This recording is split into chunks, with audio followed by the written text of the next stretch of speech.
of the Executive Committee of ASSI, I take this opportunity to welcome you all to the first curtain raiser webinar of ASSICON 2024 about podium presentation skills.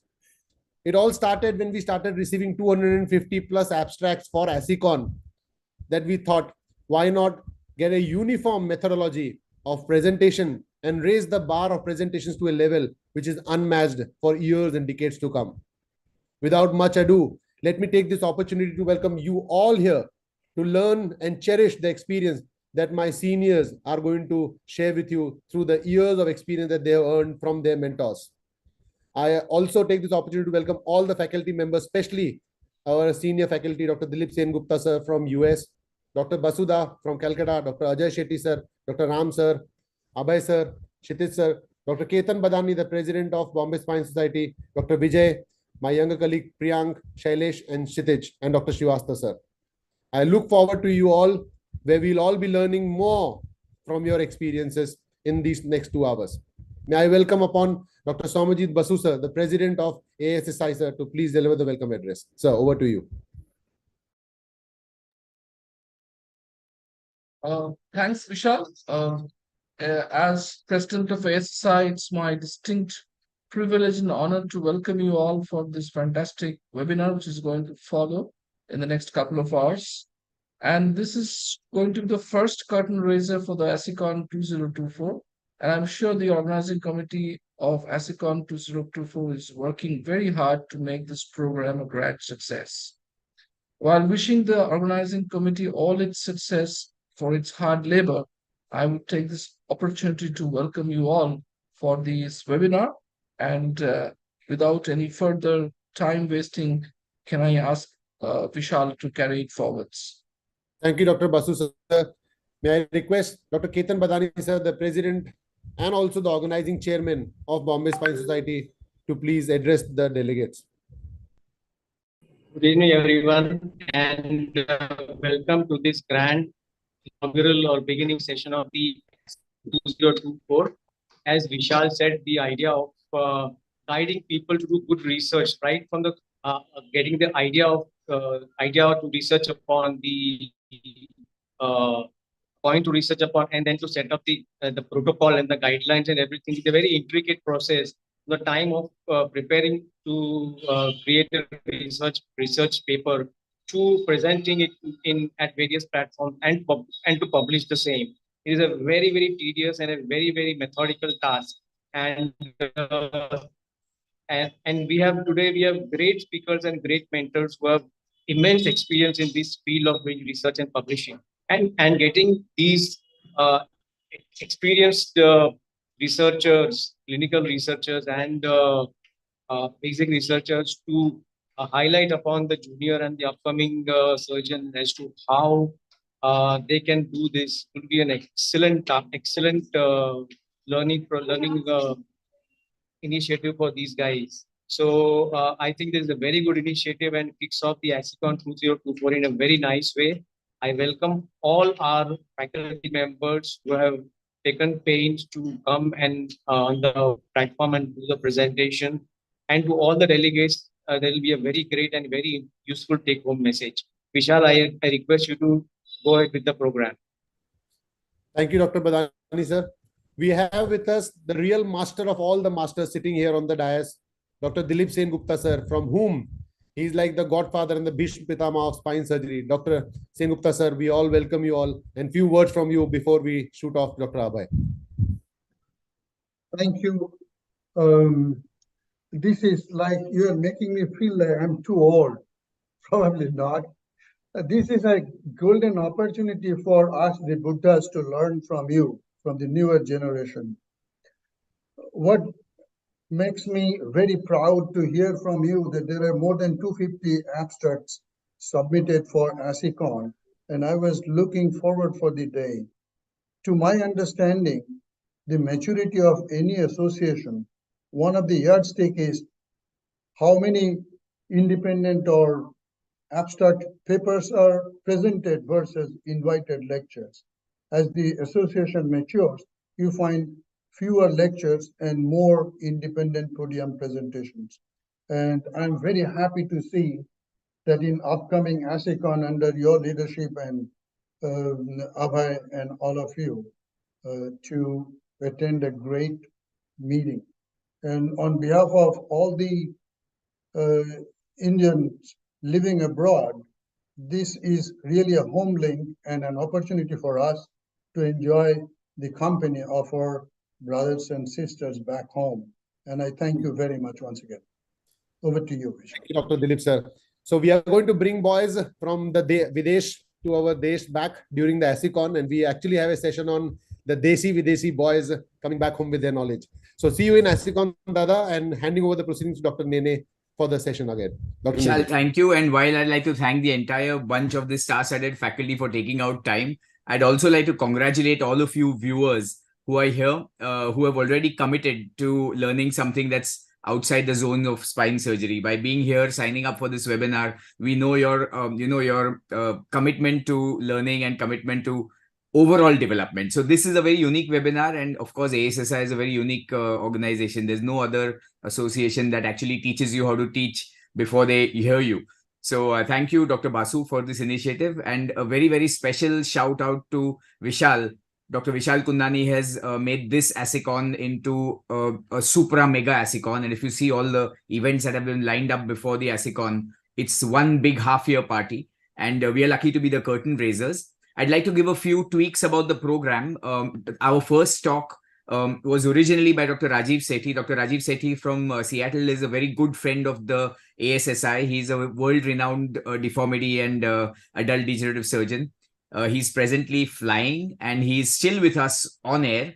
But as per decision, we have decided to keep his talk as an archive on our website, which means that once you go back and look at this webinar again, you will find his talk there. And Dr. Basu, who has graciously agreed to actually combine a bit of what Dr. Rajiv Sethi's topic is supposed to allude to. So the first talk will actually be a combination of the first two talks, which is that how to create an idea and how to then get your data to mature.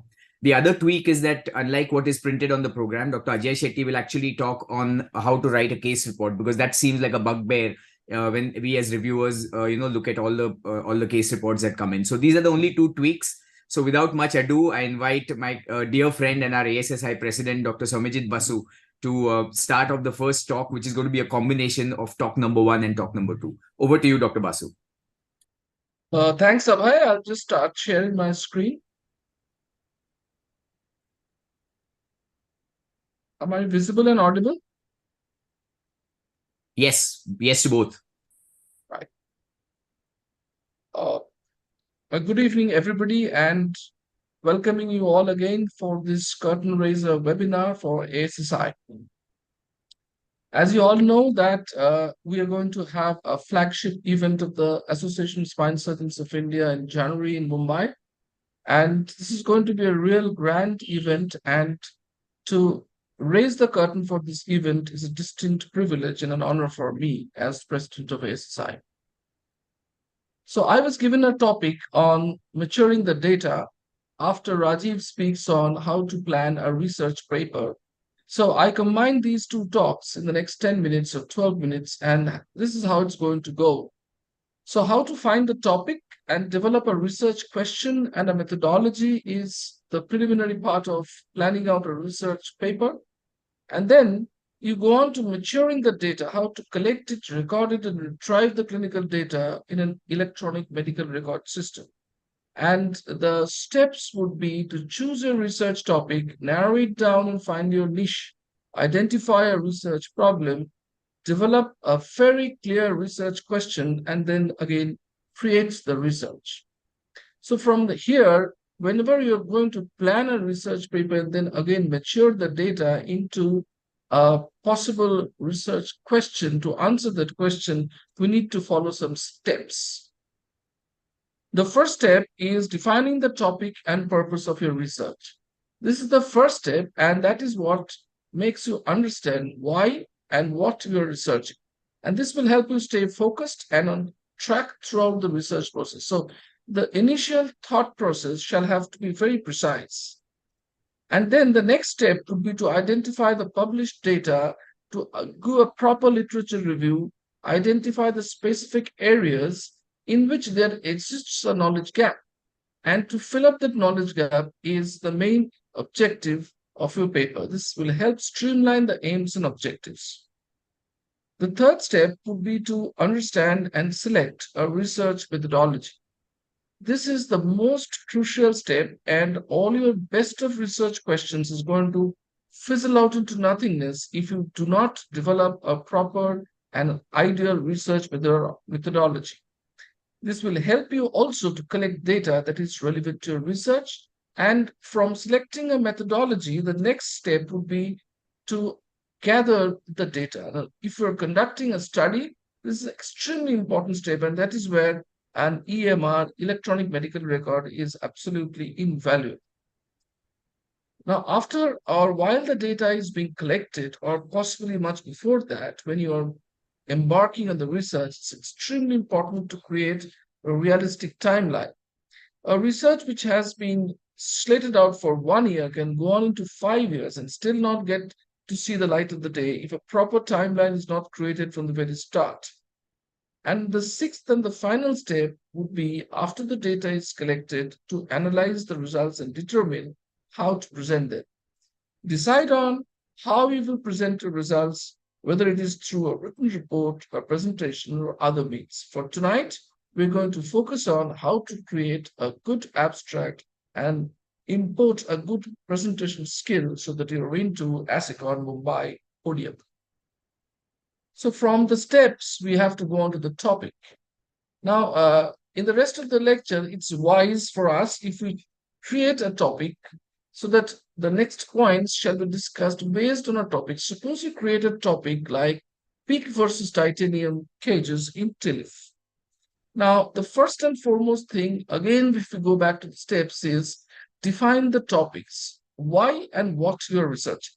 Is there a knowledge gap regarding the fusion rates of TILIF cages in terms of whether it's titanium or PEEK? Now, when you're looking at this particular question in your mind, it makes sense to understand that what exactly are you wanting to find out in which pathology? Is it a PEEK cage or a titanium cage inserted for a lumbar canal stenosis, or whether it's an infection, infective spondylolischitis, tubercular or biogenic, whether it is a listhesis or spondylolisthesis, which might be a grade 4 or a grade 1. There is a lot of difference in between these two patients. And whether you're looking at a deformity correction. For example, if you're doing a T2 to S1 or a T10 to S1 deformity correction, you might be using TILIF in the lower part of the lumbar spine to create lordosis. So whether those are the set of patients you're going to look for. So now the next question, when you're trying to find out an answer to which has a better fusion rate, titanium or PEEK cages, the next is you narrow down and you know that you're possibly going to spend the next few months' time on picking up lumbar canal stenosis. Now, once you have done that, you're going to see whether TILIF cage, whether titanium or PEEK cage is better in the TILIF for lumbar canal stenosis. The next step would be to do a proper literature review. Identify the published data and the knowledge gaps, as I told you, is of predominant importance. Scan through most of the abstracts. You're going to get a lot of them into any PubMed or Scopus or any of those literature review sites. Scan through the abstracts, but read in between lines with a selected few, which actually fills in the type of information related to your research that you are looking into. For example, if you are planning out a prospective study, you should look at those type of papers and manuscripts which have been submitted and published for prospective study. Similarly, if it is prospective, if it is randomized or not, if it is retrospective, is there a control group, or if it's a matched cohort? Now, it's extremely important to know that if in your particular study, for example, you are creating a cohort of patients of PEEK cages, whereas another cohort of patients is in the banana cage, in the titanium cages, you need to do a matched parameters for both these groups. Their age, the pathology, the canal diameter, the neurological deficit, everything, the comorbidities, everything should be matched in these two cohorts if you're really going to put up a comparative study of these two. So that is extremely important. In your literature review also, you should focus and narrow down your literature to that information which you are going to present and you are trying to look at the knowledge gap. The next is, what is the way the results have been analyzed? Now, you have a plan to analyze your results, whether you take the help of a statistician or not, it's a different issue, but you will also have to guide the statistician that this is the available literature review and these are the available methods where this data has already been reviewed. So if you plan to review in the same day, you need to compare with the existing literature. If you want to compare it, the statistician's help into some other way, that also needs to be analyzed well. Now let's go on to the third thing, that is research methodology. As I told you, once you've said that, look, I'm going to work on a patient database, say a retrospective study of lumbar canal stenosis patients, which a matched cohort study of a group which a titanium cage was used and a group which was used with a PEEK cage, and I'm going to focus on L4-5 lumbar canal stenosis with some fixed inclusion and exclusion criteria.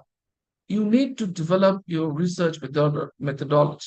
That is where PICOT comes in. We all know that PICOT basically means a population study under which you're going to study the intervention which you're going to do, a comparison of the outcomes which you're going to do, and you must have a time frame. So that is the single most issue leading to success. Now, for example, in your study, the P would be patients of L4-5 lumbar canal stenosis. The intervention would be a TILIF with a banana cage. You're not going to do bullet cage to make it more rational in the two groups.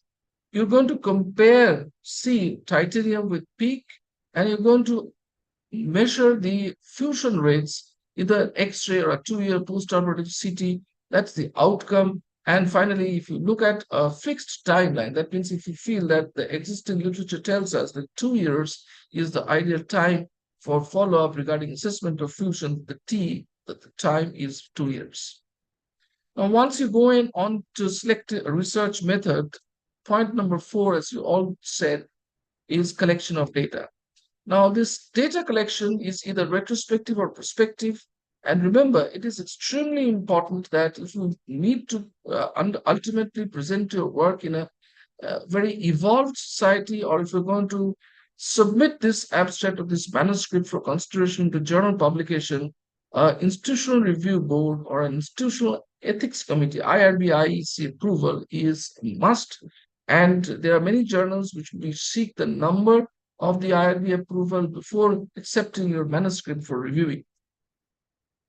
Minute details needs to be captured in the data. For example, again, coming back to a study, we have said that it's going to be, say, a retrospective study of lumbar canal stenosis, L4-5 PEEK versus titanium cages. You need to know their preoperative notes, their operative events, including the blood loss, the amount of intervention which is done, whether it is post-operative follow-up notes. All images must be captured through PACS, including X-rays, CT scans, and MRI. So all the mining details of the data needs to be collected. If you're planning for a prospective study, also, this is also extremely important that within the fixed inclusion-exclusion criteria, you need to understand all these details and data is recorded, and the prompts, which is the patient-related outcome measures, they are also extremely important, and all those data, including the ODIs, the HRQL measures, they need to be documented and properly preserved. Now, finally, realistic timeline, as I already have pressed upon you, is extremely important. Every research has to be time bound. For a prospective study, a patient recruitment time has to be determined depending upon your surgical volume. For example, if you do the same study prospectively, and if you do about 1,000 surgeries a year, then you might take LCA, lumbar canal stenosis, L4-5, possibly you're doing, say, 10 a month. That means if your power of the study, which needs to be calculated before starting on this prospective study, for power for studies that you need 50 patients on each side, that means you need 100 patients of lumbar canal stenosis. If you are doing 1,000 a year, that possibly 100 of selected persons who be in your particular inclusion criteria would take you possibly 6 months or 9 months. So if that 6 months, along with the 2-year follow-up studies, that's 2.5 years, you have to have, say, 6 months for the time of analysis. So your study is going to take approximately 3 years. Similarly, for a retrospective study, you have to understand the time is shorter, though the power of the study, the value of the study, the level of evidence of the study is much, much less.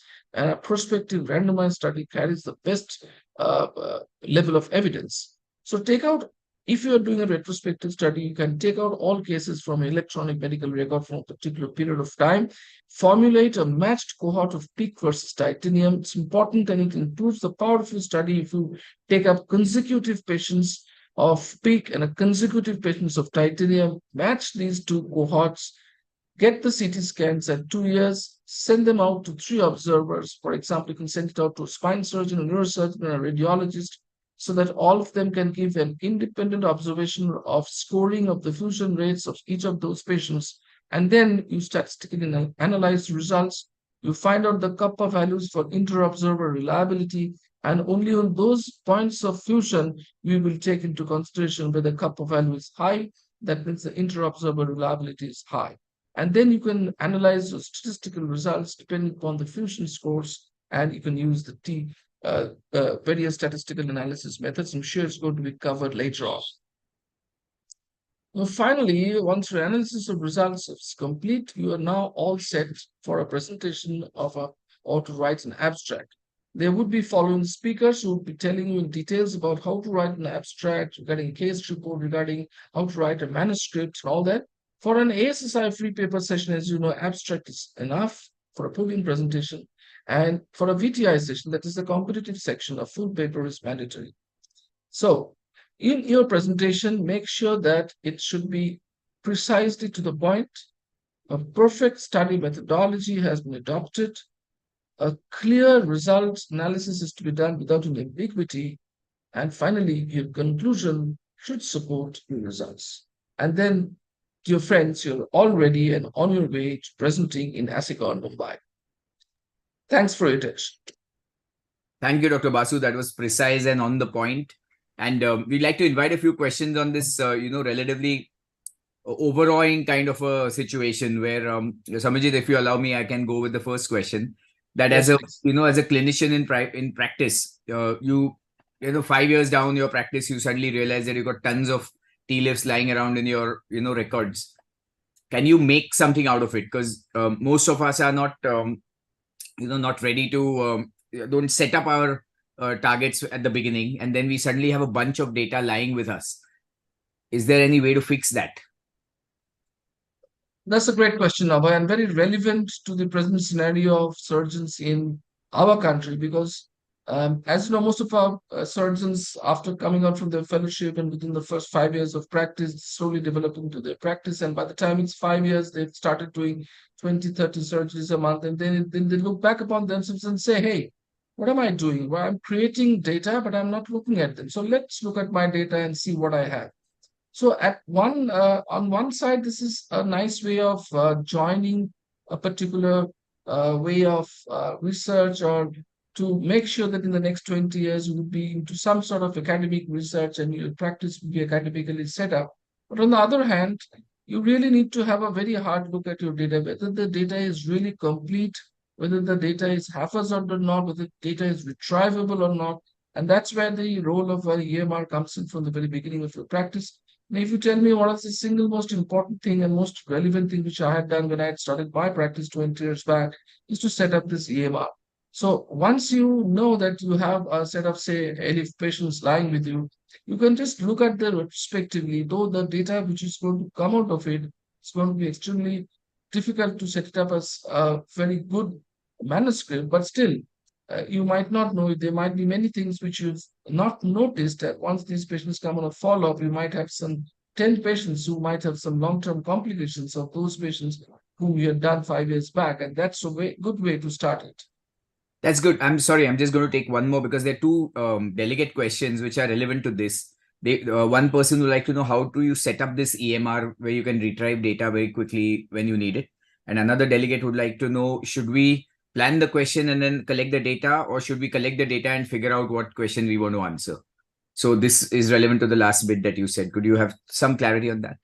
Yeah. So the first question is, what are the steps to initiate a EMR So I think a lot of credit goes to my mentor, Dr. Dilip Sengupta. I'm grateful that he's here today. The first thing when I went abroad for a spine fellowship, and he was the first person to point out that, without data, without a proper data, nobody's going to listen to you. And whatever the fantastic surgeon you might be, you have got absolutely no role to play so far as evidence-based medicine is concerned. So you should start your database from day one. And nowadays, you all junior guys are blessed with a lot of these softwares which are available online. You can customize them, or you can take the help of a database manager or some company which can set up a customize your database. Because if you just start storing it on Excel sheets or something like MDB, once your data grows up, it's absolutely going to be impossible to retrieve those data. So you need to have some codes put in so that you can pull out those data later on. The second important thing is about the pictorial data, that's the images. Now, that is, I think, more of a challenge because initially, for the first couple of years of my practice, even when I had the EMR running, I had to take photographs. And I saw Dilipda taking photographs from a Mavica Sony, which is now a prehistoric uh, type of camera. So I bought a Mavica and then I started taking up pictures, Sony Mavica, and put them in files. By the end of 1 year, as my practice started going, I found out that it's going to be extremely difficult. It's a very volatile data. In those days, we didn't have a lot of space in the cloud where we can retain this. So our hard disks were getting absolutely very fragile, and this data might disappear anytime, be knocked out by any virus and all that. So that is when I started off my personal packs. It was a very difficult decision because it was a fortune for me at that point in time. But if you can have some sort of a picture acquisition system, which is PACS, when the data is stored in DICOM, then you will never lose that data. And even if that data goes up, growing and growing, that is fantastic to have. So that is my tip about starting a EMR.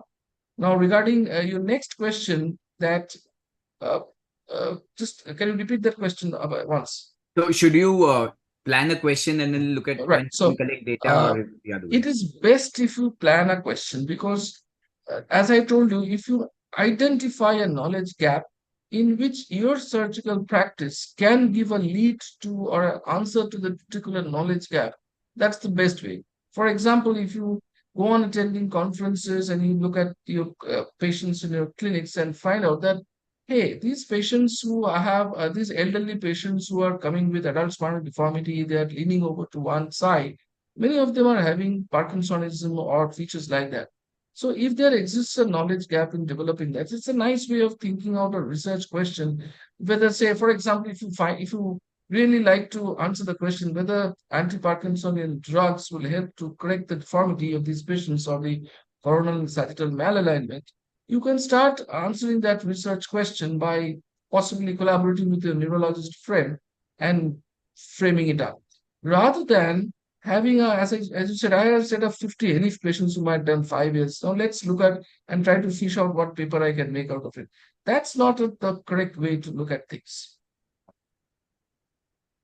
That's perfect. Thank you so much. One more question from our faculty, and then we'll move on. Thank you, Dilipda. I have a question for Shomodi. And the people who do not know him well, even 30 years back when the computer was 486 and our program were like Microsoft Office only 4, at that time Shomodi had a database based on Microsoft Access. You may have the database based on a different program, but that collected the patient demographics and also probably your clinic notes. And I would like to know a little more, what is the current status of your database? And also, do you collect patient reported outcome data like ODI score, VAS score, or SF36, or many of similar data at the point of seeing the patients in outpatients or only for the surgical patients? Shomodi. So thanks, Dilipda, for this question. So currently my database is basically the 5th version which I'm running in the last 20 years. For the last 5 years, it has been the version 5, which is completely based on cloud. The demographic data, that is the My Patient software which I use, that is completely accessible through the internet from wherever you are in the world. and you have a login system of you can log in and have various administrative uh, parameters into it. For example, if I log in, I can change the keyword of a patient, but if my fellow logs in, he cannot change that. So everybody has a set of permissions for the logins. And we start off with a appointment system. So patients who are having an appointments are seen in that appointment part of the database. Once the patient walks into the clinic, those clinical data is put in. And if that patient ultimately gets into surgery, that entire OPD data gets transferred into the surgical part of the software, where this patient is now created as a surgical individual, and all the OP data is then directly transferred automatically. And we need to then again add on to the operative notes and the post-discharge advice, and that creates the discharge summary for the patient. And on the background, we have various data filling up, for example, blood loss, operative complications, and all that. Those are restored, those are stored up in the back end of the system where the fellows or any other surgeons can access it, whereas it's not given out in details in the discharge summary. And then when the patient comes in a follow-up, all those follow-up patients are then again the same file is followed up. Each patient has a follow-up data which again goes into that same software. And for the the data, the volume of our patients has grown so much that it is very difficult. We're still struggling to have the prompts for all our lumbar canal stenosis and lumbar degenerative patients. But for all deformity patients, the SRS 22 scores are put in. For all cervical myelopathy, which is again a very niche area where our group is focused on, we have the GOS scores put in, and those are put in by the physios when they go to the clinics. From the clinics, they go to the physios and they put it up. So at the end of, say, 1 year, when they have 3 follow-ups down the line, I can see how their SLS 22 questionnaire or their prompts have improved. So that's how it is. And on pari passu with that, all the PACS data goes in. We do not store our OP patients' PACS data, that becomes too much, but all our inpatients' data is stored in PACS, including those follow-ups. All those follow-ups which are not from our institution's X-ray, CT, MRI, they have come with the films. We take photographs and we have a separate scanner which scans that particular film and goes into that particular patient folder in PACS. That's how we are doing. Thank you, Dr. Thanks. Basu. Thank you so much for the erudition that you gave up, and I'm sure we are now ready with so many more questions on which hypotheses can be created and studies can be started in the manner that you have described. But now, once we have a data, Dr. Dilip Singh sir, while we come up, your slides if you can share. Now, once we have created a database, we already have prepared a research paper. The most important thing is to get it selected. To get it presented, it has to be selected. And to get it selected, you have to pack it well in the manner how a selector will want to see it. I realized that 10 years ago, when I used to submit my papers, they were rejected more often. While now when I send my papers, they are accepted more often. So what is the difference?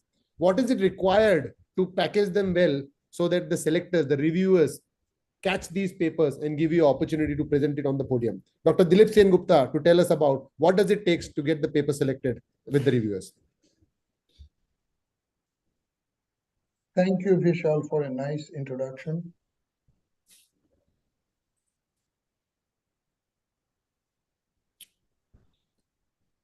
So this was the title given to me by Abhay and Vishal. Give them what they want.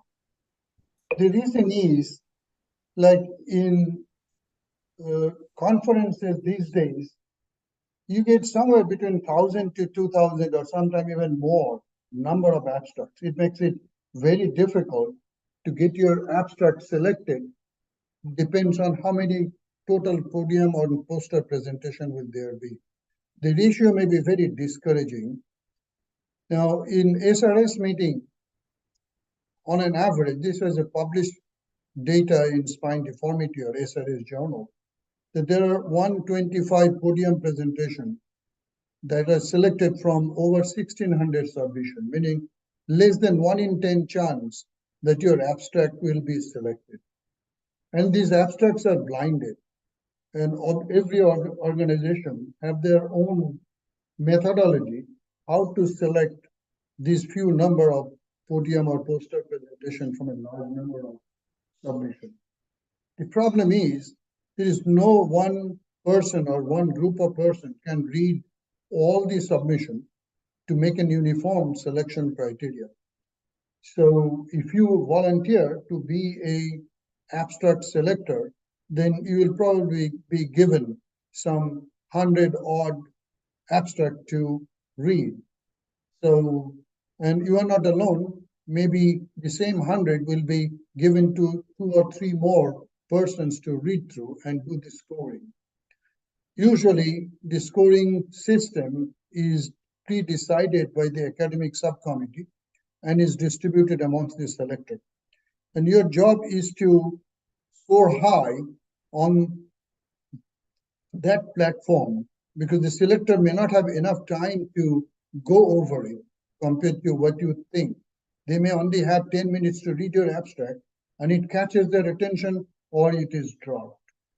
But the good thing is that once your abstract is selected for a podium or poster presentation, the possibility that your research will see publication in a printed journal becomes high. It's overall about 50% plus published or presented articles gets published somewhere. The podium presentation is little higher than poster presentation. And if your research work was award nominated, then the chance is even higher. So it is very important to make your abstract because that is the only thing that the selectors are going to see before your paper should see the light of the day, either on podium or in the journal. An abstract is like a trailer or preview of your research paper. Why? Because it determines if people will read your full paper or it will get presented or not. The journal editors see a manuscript based on the abstract quality. And your abstract should grab the reader's attention and make a great first impression. It's extremely important. I cannot overemphasize it. So there are some tips how you write your abstract. It is better to finish your research paper, regardless whether you consider it good, bad, or ugly, but do not write the abstract first and then start writing paper. It's a wrong direction of work. And once you have written your paper, then choose main points from the introduction section and from your conclusion, because the introduction gives you the rationale, the reason why you did this research, why is this study at all that someone would like to read or like to listen to. And the conclusion is, after you've done your research, is the answer that you got out from your hypothesis or the questions put forward in that research, and you are going to present it in a logical manner and in a valid manner. So the key point here is to mention the problem you are trying to solve or what motivated you to do so. Number 3 is pick out the key points from your method section in the paper that you have written up. And mention how you went about to achieve your objective. Because at the beginning, after introduction, you define what the objectives or goals are. And the methodology that you put forward in the abstract should clearly mention what methods you have taken to answer that question. And pick out the major findings from the research section and add 1 or 2 sentences as a conclusion. And you can write down these sentences or all these 5 points before you start writing the abstract, and now write a paragraph putting together all those 5 chosen points in the previous 5 steps. And follow this sequence now to write the abstract, like introduction, methodology, results and discussion, and conclusion in this fashion. There may be some other subgroups depending on individual guideline of meetings. Don't add any new information or undefined abbreviation. And avoid adding references or unnecessary information that makes your entire abstract or entire research work like too heavy to carry forward any further. And link your sentences so that the information flows clearly, meaning the person who has never been aware of your research, just reading it once and just by one single reading, the idea or the message that you wanted to convey is conveyed to the person, and he doesn't have to go back and read it again to understand what you wanted to say. So start with the purpose, study design, methods, measure finding, and then summarize your interpretation, and then draw a conclusion which is valid and supported by your data. Now check if the points presented in your paper and abstracts are consistent. And this is perhaps the most important part that we miss. Ask your colleague to review your abstract and share feedback. Your colleague who is not aware of your research or the paper and has never read the paper. The problem is, regardless how many times you read it, it will not strike your mind what points are missing and what you are duplicating. But a person who has never read your paper and is reading this abstract for the first time, it will strike him much more easily that what are the missing links here, or where is duplication or inconsistencies. And finally, before you submit, check the final abstract that it meets the meeting guideline, and or if it is for a journal article, that it meets the guideline for the journal. The factors like the word limit, what type of abstract, etc., that is the last thing you need to do. Once you have done that, then you format the word count, format the abstract, and then submit it. So some tips here: an abstract is an advertisement along with your title and your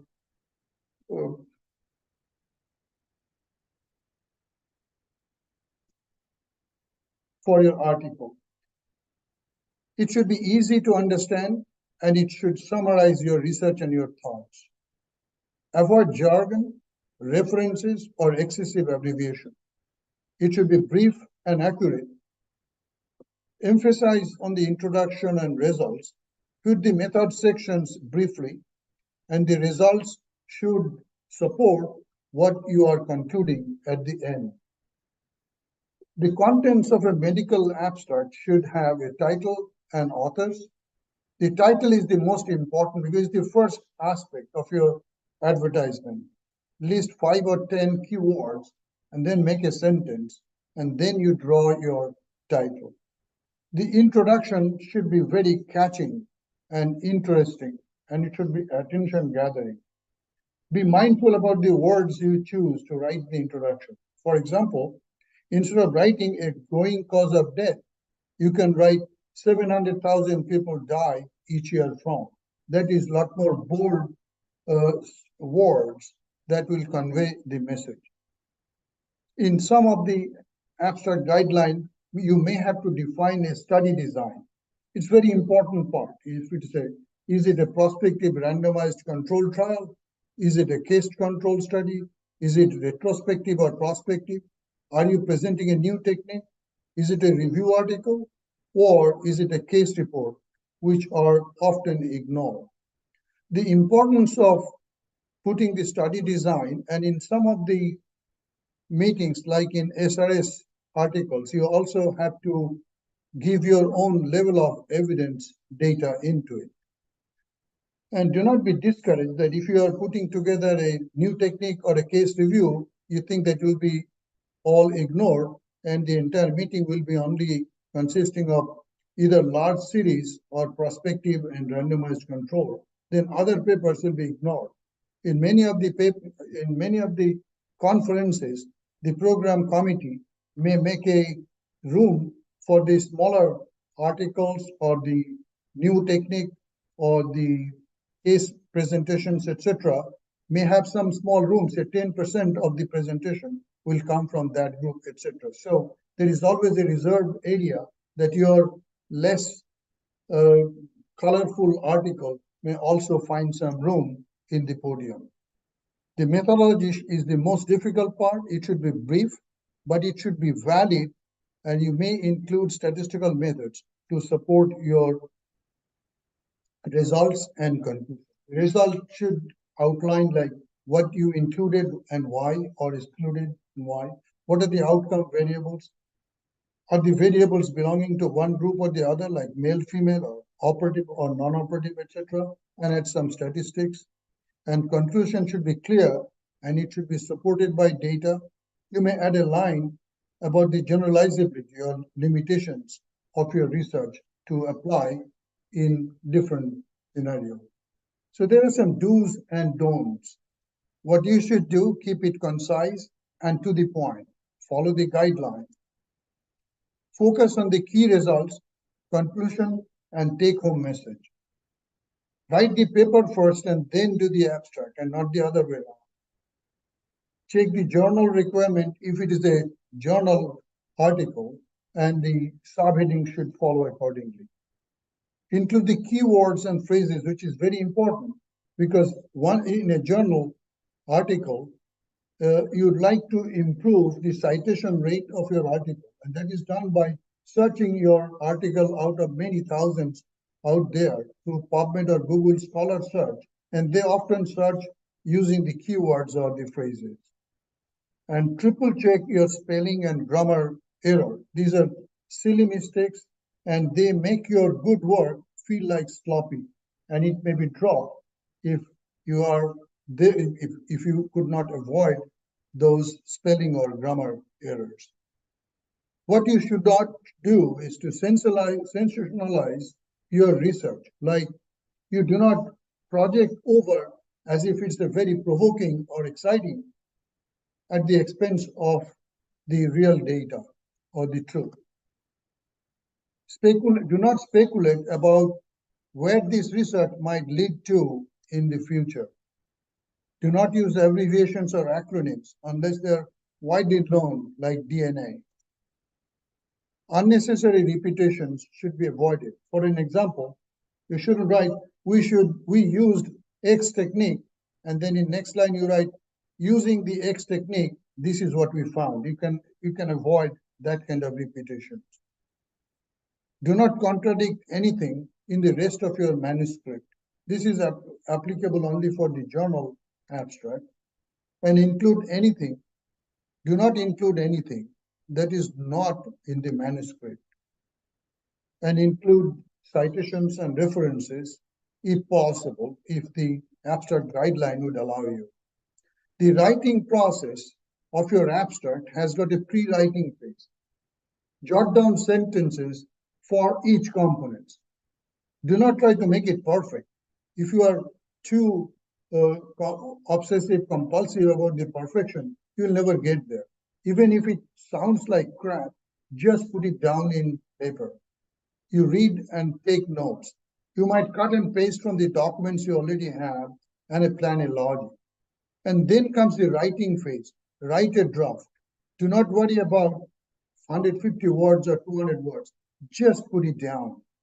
And once you have done that, the big hurdle is over, and then you do the revision, and then you read the guidelines and go forward for perfection. The language sometimes becomes important. In an active language, like we studied 15 patients, it flows much more easily as opposed to writing in passive sense, like 15 patients were studied. In terms of reading, active voice is much more readable. And now, last but not the least, I will show you use of artificial intelligence, and also we'll check whether it is ethical or crosses the limit of plagiarism. So I just asked, this is an example with ChatGPT. I just asked how to write a good orthopedic abstract, and in a few seconds, it writes the guidelines that what is the good abstract writing technique. It says understand the purpose. Start by understanding the purpose of your abstract. Is it a research paper? Is it a conference presentation? Or you are writing an abstract for a journal article? they have different configuration. Now I asked them that, hey, can you, it also guides, remember that the abstract is often the first and sometimes the only part of your work that the reader will see or the selectors will see before it goes to the podium.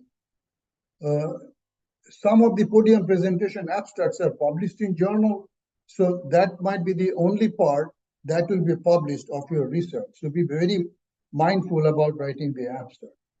So I asked ChatGPT, can you critique my abstract, please? Because I have written an abstract, I do not know, is it good or bad? And it answers, of course, I'll be happy to critique your abstract. Just load it. So this was one of my articles that I tried to present. And it is what I found that the patient-related reported outcome data or the health-related quality of life data or patient satisfaction are much better in deformity surgery, although the surgery is big, as opposed to a smaller back pain surgery or degenerative spondylolisthesis group, spinal fusion group, 2 or 3 level. The patient satisfaction is much more in deformity surgery, although the surgery is big. So I was retrospectively reviewing those PCAs and MCAs and all those data and put together in an abstract. And you will find that some mistakes that crop in, even electronically, that I wanted to say how to define the two groups. The degenerative spondylolisthesis cohort had instrumented fusion of less than 4 segments, but that less than sign has changed and one more time, and I missed it. So that makes my entire abstract very sloppy. So when I upload it, and all other mistakes are there, and when I uploaded this in the chat GPT, and then they, in few seconds time, they are predicted. And this is what they say. Your abstract provides a clear summary, etc. However, it could improve by specifying some of the aspects, and it actually underlines those. It can say that your hypothesis section is concise, etc., but it lacks clear rationale. There are typographic mistakes it picks up. It could benefit from more comprehensive background. So it is critiquing my abstract very positively. You can rephrase for better readability, like instead of with slash without, decompression slash osteotomy, you can say with or without, and with or without, or decompression or osteotomy. It's much more readable. I wanted to put together with slash without to make it sound like one word instead of 3 words, because I was running out of space. How many words do I do? Consider briefly discussing, and that is again another critique from ChatGPT. And it also points out the symbols, what could make it better, etc., and give some overall knowledge about your abstract. And so I was excited. So I asked ChatGPT, please rewrite my abstract under 150 words. And it just rewrites the entire abstract form. So I was excited, but I thought, hey, now it is no longer my word. So I asked that, is help from an open AI considered plagiarism? So ChatGPT itself answers it, that using open AI or AI-powered tool, it can assist your work. However, it is not plagiarism, but it should be used with quite a bit of caution. When you are using generating AI as a tool, you should acknowledge it and attribute appropriately. The use of AI-generated scientific articles should have an ethical use. You should review and edit yourself, even if you take the help from AI. And academic integrity, if you're a student or a researcher, be aware your institution's academic integrity policies may or may not allow it. Thank you very much for your time. Thank you, Dr. Dilipda, for bringing out some really interesting facts to get us to know what is actually required. So in the interest of time, we'll get back to you with some questions that are coming up on the website.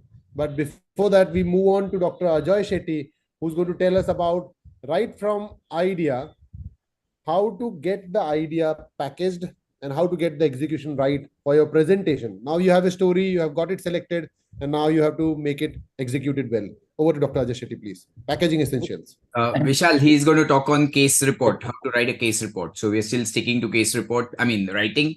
Dilipda told us how to write an abstract. Now Ajay will tell us about how to write a case report. That's a tweak in the program. Over to you, Ajay. Thank you, Abhay. My talk would be on writing a case report, because I would discuss the case report on why to write a case report in this era, how to choose a topic, what are the basic requirements to write a case report, and how to proceed with the manuscript. The first question is, we do know that case report is the lowest rung in the level of evidence, but still why we should consider writing a case report.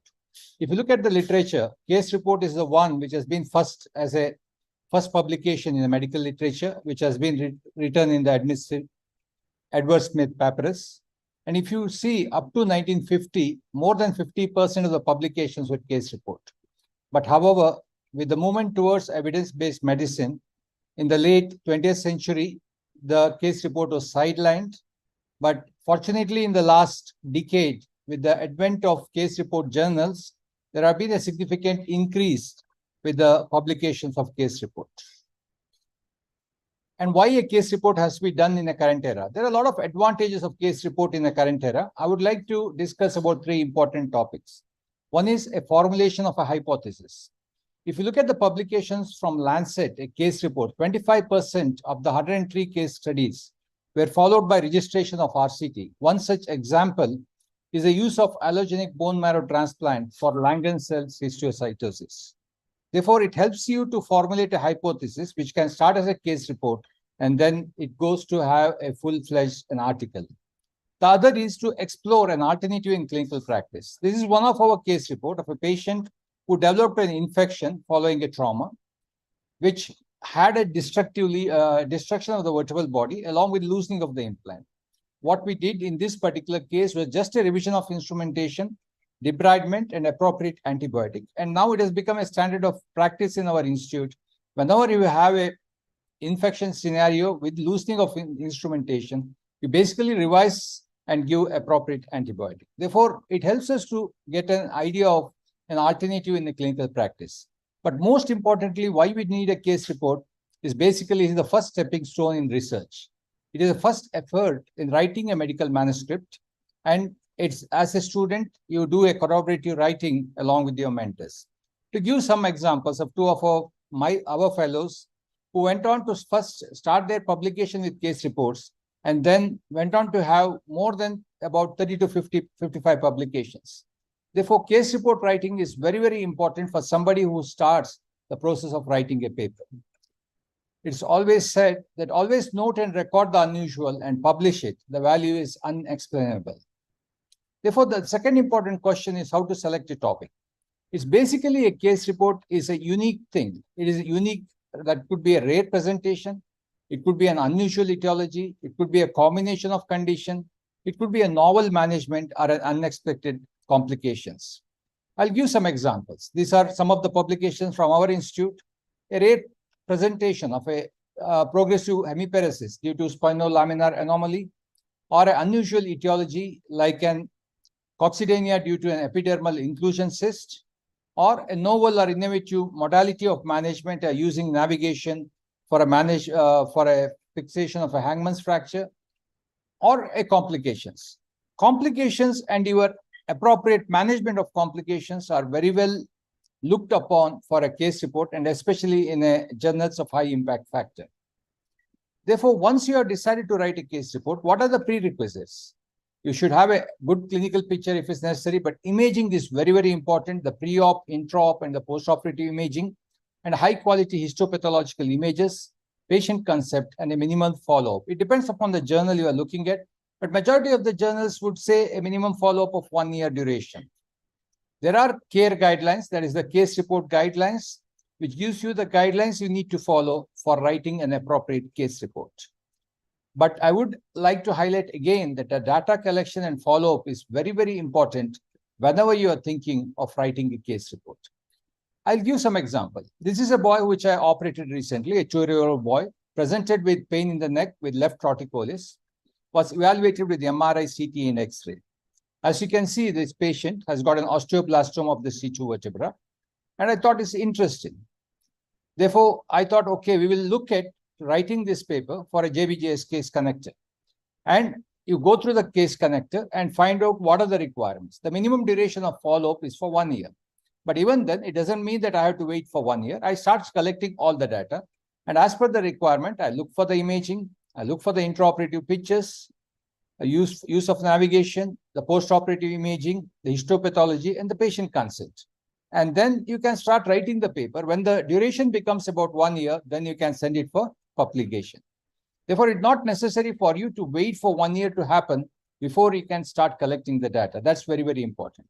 The most important thing when you're writing a case report is an extensive literature search. That is very, very essential. It should be evidence-based, complexity of this issue, and the scope of the problem. For example, if you look at this particular case of osteoblastoma of C2, these are only the publications that is available. And for this boy, the histopathology came as epithelioid osteoblastoma. If I have to proceed with the manuscript, we all know the standard pattern, but the title should be interesting. I mean, what you should do is to have a title which is very interesting. For example, in this boy, you got many options. It could be a painful torticollis due to osteoblastoma of C2, or osteoblastoma of C2 presenting as painful torticollis, or epithelioid osteoblastoma of C2, a case report and a review of literature. You follow the pattern. Each journal will have a particular pattern of writing a case report. Some of them may say you have to write it as a case report in the end, but most of them are not very particular. It could be just an informative title which makes the reader to go through the manuscript in detail. For example, something like this, a computer navigation guided transpedicular excision of L4 vertebral body osteoblastoma. Abstract, as mentioned by Dr. Dilipda, has to be very short and sweet. It depends on the journal. It's usually about 100 to 250 words. It highlights the takeaway lesson and ends with emphasis on a single priority message. Like, for example, in this case of osteoblastoma of L4, it basically gives an idea about osteoblastoma, about the case, and what did you do, and what is your take-home message. Introduction is also very, very important. It's a brief review of literature. What is the knowledge gap, and why did you are thinking of presenting this publication? I'm not going to go in detail about the case description. It's always very standardized, the standard pattern, what is followed as per the journal you are looking for. But discussion is the highlight. It should contain a review of literature, contemporary references, strengths and limitations, and the value of the case report to the current literature. Depending upon the journals, it could be about 500 words. But as you can see, for these patients with osteoblastoma, we have defined that what are the types of osteoblastoma, whether it's an conventional or aggressive osteoblastoma, what are the ways of management, what is the use of navigation, and what is the outcome in this particular case. Therefore, for the reader, when he reads the discussion, he should get a comprehensive view about what is current about that particular problem you are addressed to. Similarly, one more example of a discussion of a transient paraplegia. First, we write about neurological deterioration. Then we discuss the causes for transient paraplegia, and then discuss the erector spinae block and the rare complication of transient paraplegia following erector spinae block. Conclusion is always easy. It's very concise statement of the lessons to be learned. You look at the 5 points: the documentation, education value, uniqueness, objectivity, and interpretation, and then decide which journal you are going to submit your particular case report. If it's a complication which you are successfully managed, which is rare, always go for a high impact journals. If it is something of a uniqueness, a rare presentation, then probably you can look at case report journals, not a journal of a very high impact. To take home points, the case report should be unique, rare, or unusual. A topic selection and extensive literature analysis is important before you think that you are going to write the case report. The manuscript should be short and succinct and a clear learning point. As Milos Jenisic said, the case reports and case series may be the lowest or the weakest level of evidence, but they often remain the first line of evidence. And this is where everything begins. It's not only as a writer, this is where everything begins for most of us. You start your writing by writing a case report. It gives you a motivation to write some more. And that's how you will end up writing an article, a original article, a prospective study, a retrospective study, etc. Thank you very much. That was very succinct, Dr. Ajay Shetty. Thank you so much. That concludes the first bit about research, data collection, writing. It's something that you should have in the back of your mind. I understand that there are tons of questions, but we are limited for time. So we're going to put this up on our archive and make a provision to answer your questions throughout the the year leading up to ASSICON. Now we'll move to presentation. So the real stuff where you go up to ASSICON 2024 and make your presentation. So we thought we could start this show by talking about stage etiquettes. How do you present yourself on stage? And who better than the hero of presenters, Dr. Ram Chadda, for the first talk on stage etiquette. Good evening, everybody. Am I audible and visible? Perfectly. Okay. At the outset, thank you very much. And without much ado, the basic of stage etiquette is not to waste too much time on introductions. So introduce yourself, let your first slide be seen, and hit hard. What really bothers most of us is stage fright, especially when we are going up there in the initial stages. And that's something that we need to get over. How do we do this? Always spend time with your inner self before you connect with the outer self. Remember, intuition comes from within and tuition comes from without. Some of us may just spend time thinking about what we are going to do. Others may look down at our presentation and read a few points. There may be somebody who is very, very keen on doing some exercises physically. Someone may want to grab a hot cup of green tea. There may be others who may need medical support like an inhaler. And most of us would carry a bottle of water with us on the way up to the stage. Whether it's a podium or a pulpit, have some pani with you. Despite that, we are often skeptical. We are vulnerable. We are not very sure of how we're going to pull it off. The best way is to smile. The way you look at yourself in the mirror in the morning and have that smile on your face. Listen to the inner voice and be silent to begin with. Silent and listen happen together. They are anagrams. They share the same letters. Breathe. Look into the eyes of the audience, not necessarily specifically, but connect with them. It's then that inner self will connect with the outer self and you will be able to get going. Always have this self-belief one step ahead of self-doubt. I'm not saying you don't have to have doubt. When Tendulkar walks into bat, it's not that he's fearing, but he's always looking at the first run he scores because he doesn't like to get back home with a duck. Then that one would become 50 and 100 and 200. So you have to create that self-belief in yourself. And you have to go up slowly in every presentation that you make from an unconscious incompetent self to an unconscious competent self. You train yourself, retrain yourself, learn, unlearn, relearn. Never, ever give up. There will come a time where that stage fright will disappear. Your face will glow and your limbic cortex will take over the neocortex. What's the meaning of that? Limbic cortex is what we respond with primarily. The neocortex does the strategic thinking. It starts thinking of what will happen next. No, this needs to come from within. And you should be able to have a fast thinking response rather than a slow, strategic, am I right, am I wrong type. No, just go ahead and do what you do best. Still, remember, you have to appear vulnerable. You have to be a little nervous, but very, very innocent. Connect personally. Be persuasive. And above all, be true and authentic. What to wear on stage?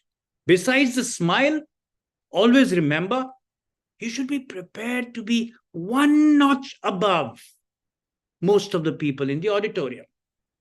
If you are going to a nudist camp to speak, you cannot be wearing any of these attires which you're seeing up there on the right. You have to be one notch above. You cannot be multiple notches above or multiple notches below.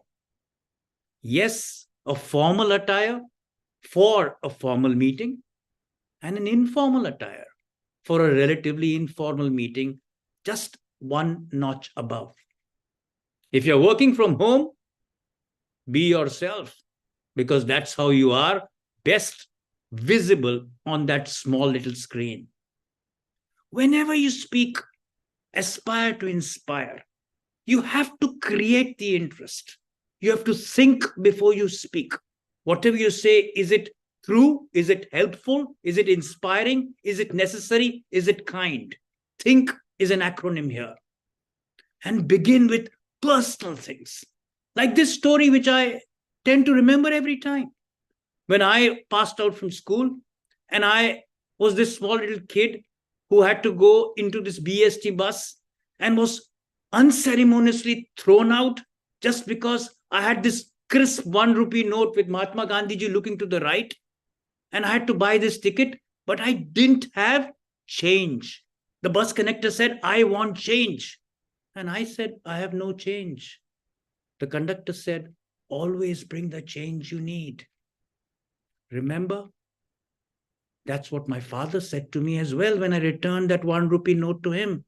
He said, young man, always bring or be the change you want or you need. Remember, presentations begin with storytelling. You have to have a personalized story. If you have to make a mark, make a change, you have to choose and take the chance. Changes, choices, make the change and have to take a chance. What is a change? Change is ultimately getting the LLE out of any challenge. What is LLE?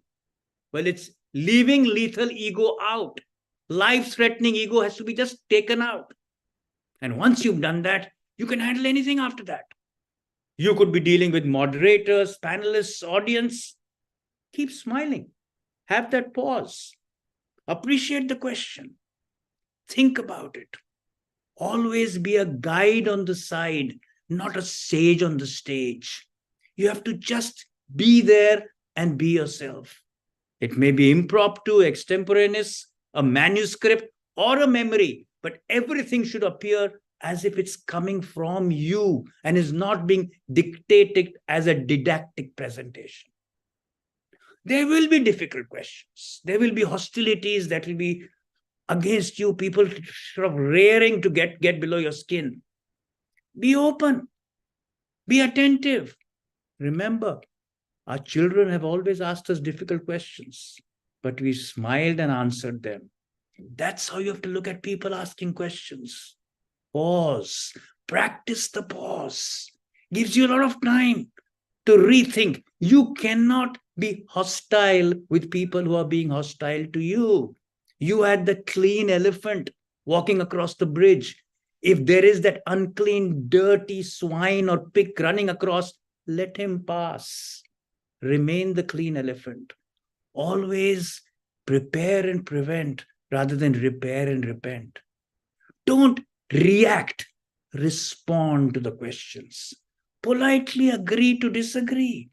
At times, there are times you have to actually put in an extra effort to accept a few things.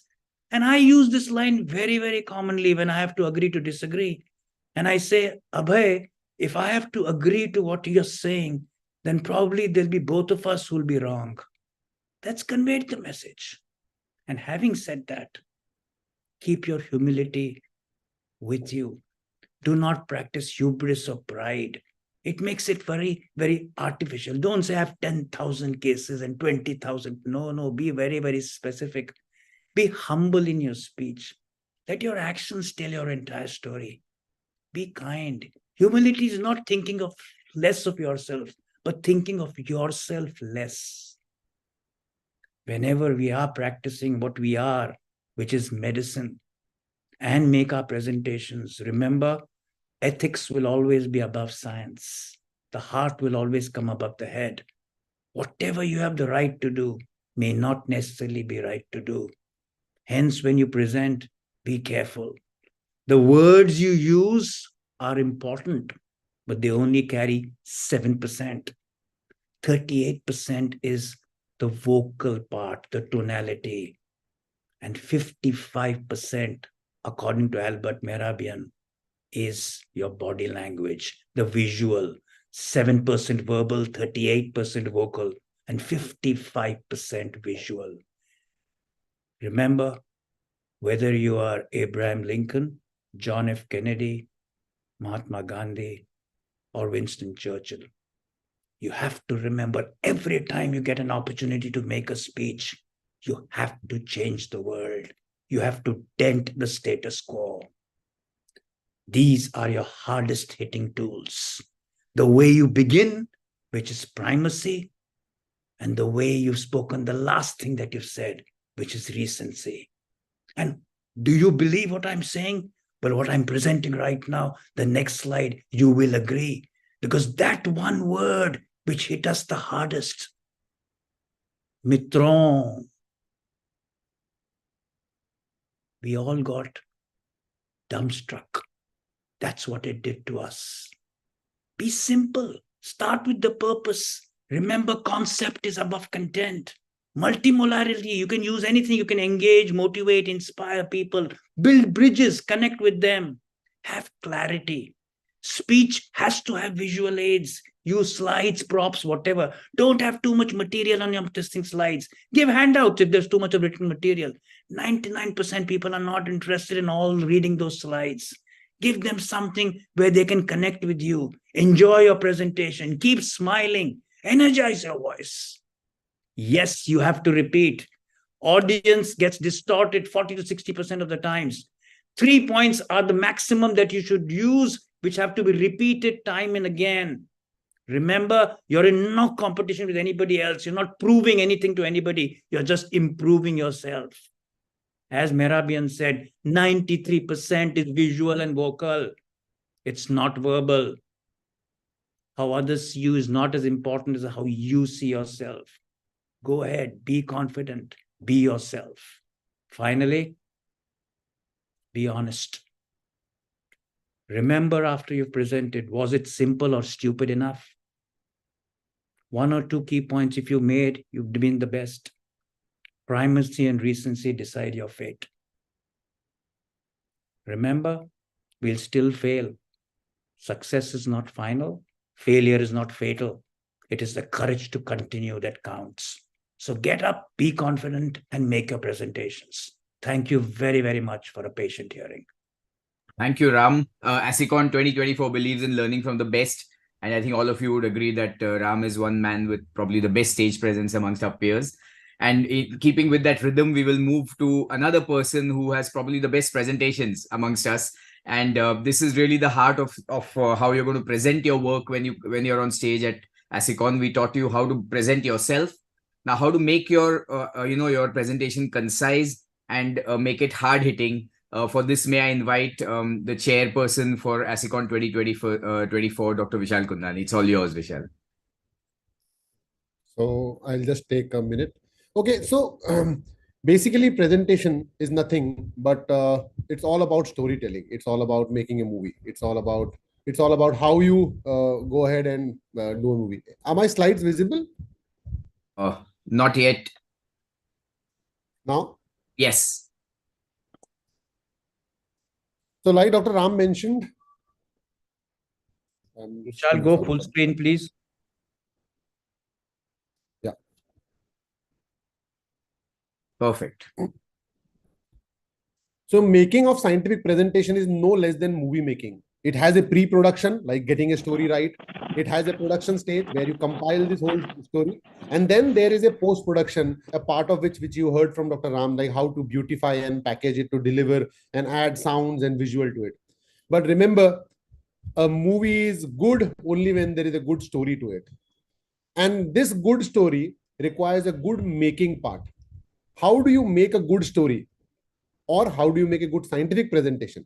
You should have a wonderful, intriguing start. The attention of the audience should be caught in like the first slide. Then you gradually bring upon the characters, the aim, the background, and the methodology is coming up. Then you make a whole plot of the story, which though is boring, but you can make it gripping by creating an interesting case-based presentation. And then at the end, you unveil the thrill that all these characters have given up this thing, and then you reach to the climax. And that's what the carry-home message is, for which the delegates are there. This is the power of proper story. If you do not have a proper story, no matter how good a presenter is, how nicely it has been done, beautified, visualized, and given wonderful words of visualization, you don't have a good story, you have not had a good layout, you have not got the characters to flow in a particular sequence, you will have a wonderful flop show there. And that's why having a good story and then packaging it and beautifying is important. So how do we make a dhamal story for presentation? And there are these 4 lines that you must remember. Start well with the wonderful catchy title. Dr. Ajay mentioned about it. That begin aggressive, have a wonderful catchy title to it, and ideally start your presentation with a case example. Always make your carry home messages as the first thing. Like on one hand, you're working on your title, start working on the carry home messages and then make your reverse way to the body of the thing. And the body of the presentation should be in a particular sequence. It cannot have a random presence. And every presentation is like a paper that is published already, or you are going to publish it. Methodology, aim, patient selection, statistics, observation, and then comes the results. And ideally, if you can pack it with case examples. And remember, a movie is interesting only when it is in time. You cannot have a 5-hour Bahubali movie packed 2 movies in one go. You can actually divide them into parts. And that's why in-time delivery and rehearsing it to deliver it in time is very, very important. So this is all about making of a dhamal presentation. And it's a 2-step process. You just plan the right story, make a script of what you're going to speak there, what you have to deliver, and then you get all the sequencing and delivery and the layout of this. So the first step is make a good script. And that's where the making of a presentation starts. And this requires an extremely early start. Like the day you have sent your abstract, irrespective whether it is selected or not, start thinking that now I have to make a presentation. My story, my script has to be made. And this happens in mind even before you sit on your computer. Everything should have happened in your mind, that you have already got a story in your mind. And remember, the best speakers are the ones which give priority time. It is not that you come at 8 o'clock, 9 o'clock after a busy day of work and you start thinking of a presentation, or you sit on your laptop in a tired mind. No. The presentations are thought the best when you give priority time, like take a break of 4 hours. The best stories are made when the authors go on a vacation, sit back in the relaxed room or besides the seaside, having a glass of water in their hand and start thinking, and then they make it. And that's what the important of priority time to get a fresh story made for it. As I mentioned, the title should be catchy. For example, a title can easily be a spondylolisthesis natural history of progression when you are actually going to give a talk about natural history. Or for tuberculosis, you can have a title like medical management results in 100 cases. Or for a MED, microendoscopic discectomy, a title can be as simple as learning curve over 120 cases. These titles are nice. There is absolutely no doubt. You're going to actually be talking about these titles only. However, you can actually convert them into spondylolisthesis. Will it progress always? It has a question into it. It is pertinent. It is relevant for the audience there. And because it is having a question, it immediately grasps your attention. So you will already have more number of delegates into your hall, and they will be looking at answer to this particular thing. Guru mantra. Use words which are not only concise, but also able to deliver. When you're giving guidelines, you can use these catchy titles there. And this is how you make your titles very, very catchy. Add some question to the title, which you're going to bring up as the aim of your study. And that's a brilliant start out there. Remember, the one thing that they carry home is the carry home message. And that's why your punchlines packed in carry home messages should be very strong. And this slide should get maximum attention in your minds. It should be made in concise words.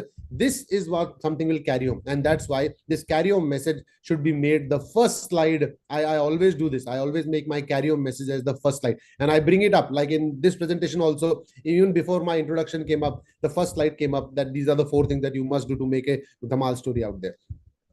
And now, once you have a carry home slide, everything else from title till the carry home slide is called the body of the presentation. Every slide in the body of the presentation should actually be working to deliver those messages. The justification of your carry home messages is what the body of your presentation should be. And it should be concise. Everything should lead you to the carry home message out there. Like for example, you can write a carry-on message like this: learning curve of MED and XYZ can be said, or it can be as simple as punchlines. The learning curve in microendoscopic discectomy, you can point it out that 30 cases are the breakpoint. And so you can make it concise, and your carry-on message should be not only concise, but it should be punchlines, what you really want to deliver, and should be made as the first thing that when you start making. Now comes the boring part of the story. You have got your characters in place. You already know the climax. Now you have to pack it up with a 1.5 hour of middle of the story, which is the body of presentations. But remember, it is all about the characters which will lead you to the carry-on message. And that's how you start making your conclusion, your results, your methodology, your patient selection, and background of the study. All these can be made interesting and gripping, catching the attention of the delegate if you add some case examples to it. You should not only plan them well in advance, but also make them in particular sequence. And that's the second step, that you already have a content now, you have characters now. You just have to make a simple free-flowing sequence of all these slides in a manner so that it reaches to the carry-home message. So how do we make this boring body of the presentation interesting?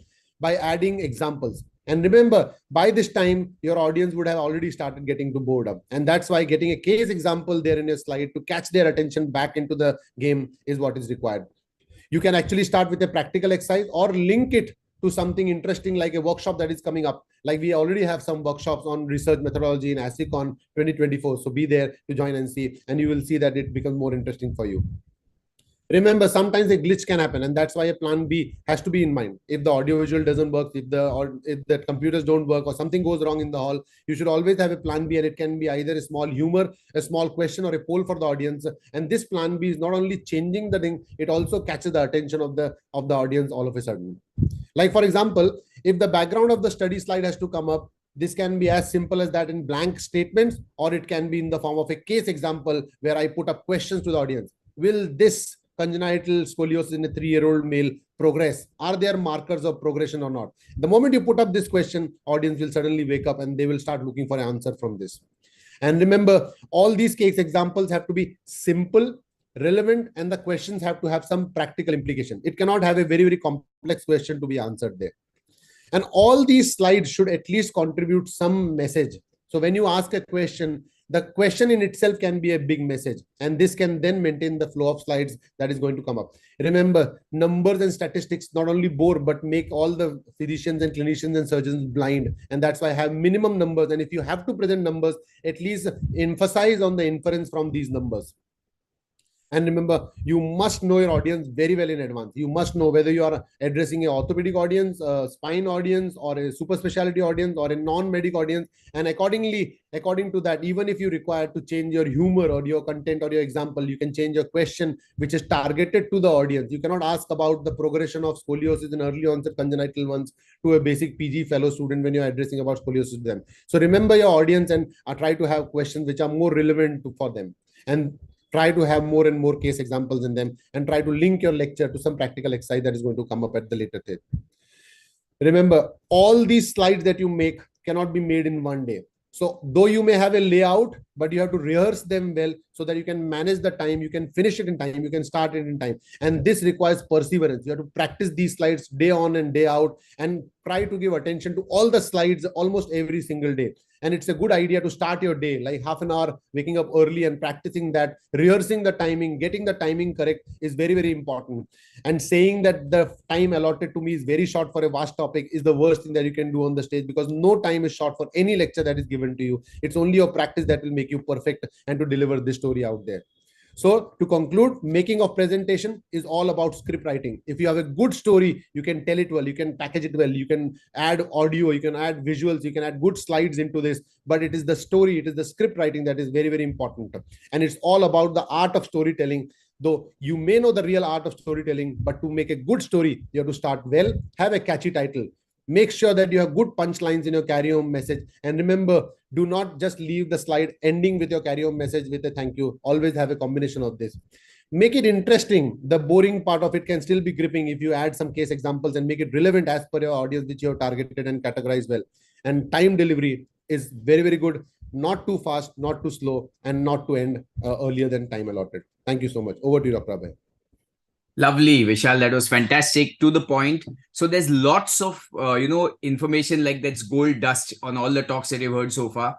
So I would encourage everyone to go back to the website and rehearse and go through these talks again, slow down and take all the information in, because every slide and every piece of information that you're being handed over is extremely, extremely important to make a good presentation. We move on to how to make the PowerPoint actually. So the PowerPoint and the keynote actually bring to the table multiple options, and it can get unnerving, it can get exciting, and there are certain ground rules. If you follow them internationally, it will make sure that your presentation is done in the correct, astute manner. And for this, we have another rock star, Dr. Kshitij Chaudhary, who's going to talk to us about how to make a PowerPoint presentation, what rules to follow. Over to you, Kshitij. Thank you very much, Abhay sir. Can you hear me? Yes, we can hear you Can and you see see your my slides. slides? You can Yeah, go yeah. ahead. Okay, okay. Thank you.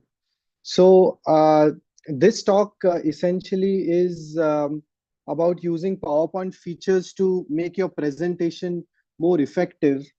Having said that, the softwares today provide so many features that one also has to remember that you don't want to impress your audience with your PowerPoint skills. Rather, the audience should appreciate your content, means basically the part that Vishal just spoke to you about before. But still, if you know the technology well, you can make your presentation even more effective if you have good content. Impressing people is utterly different from being truly impressive. If you keep that in mind, then your audience is more likely to appreciate your talk rather than a presentation that is intended to impress the audience by glorifying your accomplishments. And learning to give such talks effectively is more of an art rather than a matter of learning technology or some kind of software. And the key to that is to follow the KISS principle, means keep it simple, silly. Basically, don't cram everything. You cannot possibly say everything in your thesis or the project that you have done over a year or two in 4 minutes, which is usually the time that is given to you to present. Present only what is relevant to the message that you want to convey. Coming to the background first, I prefer a black background. I don't try to choose any fancy template that these softwares give you. A plain simple background or a white background is good. I prefer a black background because most rooms where you are going to present are going to be dark. Like for example, right now you are in a Zoom meeting and you are seeing a computer screen. And remember, contrast is your friend. In a dark room or on a computer screen, you don't want to blind people with a bright white light. You should shine more than the screen on the podium. Moreover, most of our presentations will have X-rays and MRIs that are black and white, and they go really well with a plain black background. But if you are going to be in a brightly lit room or you prefer a white background, that is completely fine. A light colored backdrop with a white or a blue background is completely fine. Choose a sans serif font. Serif are those extensions you see at the edges of the letters, and sans serif means without those edges. And on the screen, a sans serif font is easier to read than a serif font, which you typically see in newspaper headlines and all. Use a simple font and a common one and a default one. Helvetica is a standard default font and it always looks good. Make your font size big enough so that it can be read from the last row of the audience. And a general rule is to keep it more than 40 size at least. Coming to the layout, this is the most common layout that people use, and this is also the default layout that PowerPoint gives you. This is the bullet point layout. But some people consider bullet points akin to speaker notes, an outline to help jog their memory about their talking points. PowerPoint is not your teleprompter. It is a visual aid for your audience and not for you. So if you find yourself putting up bullet points so that you won't forget what to say, you are doing your audience a disservice. Do you recognize this? Slides with multiple paragraphs of text have shown to significantly decrease the attention of the audience and thus effectiveness of getting your message across. Don't do what I'm doing right now. Since we can't read and listen at the same time, this basically tells the audience to read directly off the slides and stop listening to you. Even worse is to type in capitals and then read it out, because this is terrible to read as well. This does not mean all bullet points are bad, but like other design elements like color, it can be overused. A common error to overuse is the popular 166 rule that you may have heard, that there should be one idea per slide, no more than 6 bullet points per slide, no more than 6 words per bullet.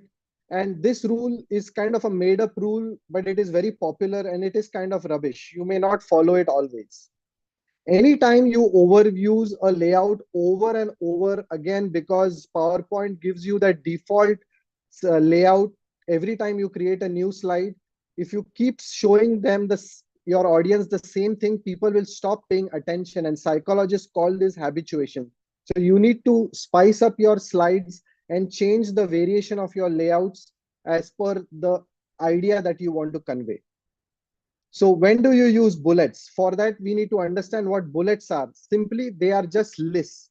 So you will use lists when you want to convey chronological steps. A comes after B, comes after C, or order of importance. A is more important than B, is more important than C, or some kind of group membership. If only these ideas are conveyed, then only use bullet points. When it comes to images, don't try to just screenshot images from textbooks or some websites and put them on the slide, because they tend to have all these explanations and arrows and numbers written on it, which distracts the audience. Try to get a good picture or edit the picture yourself using some Photoshop software, so that your idea is completely there on the slide without any distraction around. Remove the background so that picture appears pretty on your slide. When you use X-rays and MRIs, make sure that you desaturate the image into a black and white image and blow up that image to fill the screen. Because if you want to show a particular photograph, then it should appear large enough and not some tiny photograph in the corner of your slide. If you are going to show clinical pictures, obviously always remember to de-identify the face of the patient. Coming to tables, if you show your audience something like this, your audience will feel like this. Don't use screenshots of published tables, even if you have published them in your paper and you want to copy them, because these tables are meant for people who have a lot of time to delve in your work and not 30 seconds you have time to speak on this slide. And let's say in this slide, the only point that you want to make on this table is about the sciatica bothersome index. So best is to take that info and make a whole new table in your presentation. It takes time, but trust me, everyone will appreciate it. Always walk your audience through the important columns and rows, and this literally takes 5 seconds. My preference is to do this right when the slide shows up, allowing people to read your table while you are talking. So for example, I would say, like, let me start you by orienting this slide. As you can see, we compared sciatica bothersome index in the surgical and non-surgical groups at 3 different time points shown in the rows, and we found so and so. So that makes your audience follow the table as you are speaking. Better still, explain it as a graph. You have to simplify it, and precision may be sacrificed for brevity. But still, you have to orient the audience to the chart. This chart shows the sciatica bothersome index on the y-axis plotted against time on the x-axis. The red line is the surgery group and the orange is the non-surgery group. And then we found so and so XYZ things. Don't forget to make the fonts also on your charts large enough so that they can be read. Finally, if you are lazy and you cannot make a new table out of your data, use other visual cues to help focus your audience's attention, like boxes and underlines and arrows, etc., so that people know where to look, and then tell them what they should be seeing. This is, as I said, a lazy way of conveying your message, but it is still more effective than throwing the entire chart or table on your audience's face. Coming to videos, this is a very big problem. Always make sure that your video is in the correct format. Make an effort to convert it into an MP4 format in a good enough resolution. 480 or 720p resolution is good enough. Keep your videos short clips, 10 to 15 seconds. Don't try to show a 2 or 3 minute video on one single slide. And while the video is playing, interact with your video, means keep talking about the video. Don't let the video play and you go silent about it. That you will lose the attention of the audience that way. And always, when you have videos in your presentation, check for technical difficulties. What I mean by that is take your presentation, go to the preview room, check it once, check it twice, make sure that your video is playing. Because how much ever you try it on your computer, it is always on site that the video does not play. So it is important that you have enough time before your presentation to check this out. Don't ever use clip arts or some random word arts or 5 different types of animation. No spinning, twirling, and exploding slides, etc. No sounds like that. Don't use transitions between slides at all like this, because they will slow down your presentation significantly. And if you do have to use animation, best is to use animation if it helps to convey your message. If it does not serve that purpose, then animation is a distraction. So you can use your PowerPoint skills and use animation only if it is helping to convey your idea. And finally, reduce the size of your file. There is a function in PowerPoint as well as Keynote to reduce the size of your presentation. This reduces the resolution of your pictures and videos and makes it optimized for viewing on screen. A very large presentation in hundreds of megabytes is more likely to slow you down or sometimes crash on the computer. Lastly, PowerPoint and Keynote provides a way for you to rehearse and time yourself. Do that and do that repeatedly. Even if you have presented the talk before, review your slides again, prepare it, and keep in mind the audience and your specific goal. These are the take-home points. You can take a screenshot of this image. The video is available online as well, but just if you are short of time, I would stop at this point and hand it over back to Abhay. Thank you, Dr. Kshitij. I think this brings out a very, very good part of post-production, how to really package it well to be seen and how to make it more presentable by using the tools of PowerPoint. And the most important aspect that Kshitij highlighted is that time it well. Nobody likes to hear a long talk. Nobody wants a premature ending of the talk. At the same time, we don't want the talk to continue forever. So now we are in 90 minutes of this session. We started with the first talk where we thought about a research idea. We cooked that research idea into a story or into an abstract. We have got it selected by the selectors. We now know how Dr. Ram told us about how to speak, how to develop that confidence and how to have that stage etiquettes. We have structured the story into a script which can be spoken, and we have used Kshitij's tools to get that story into PowerPoint format. But the most important aspect is still missing, which involves to speak it out.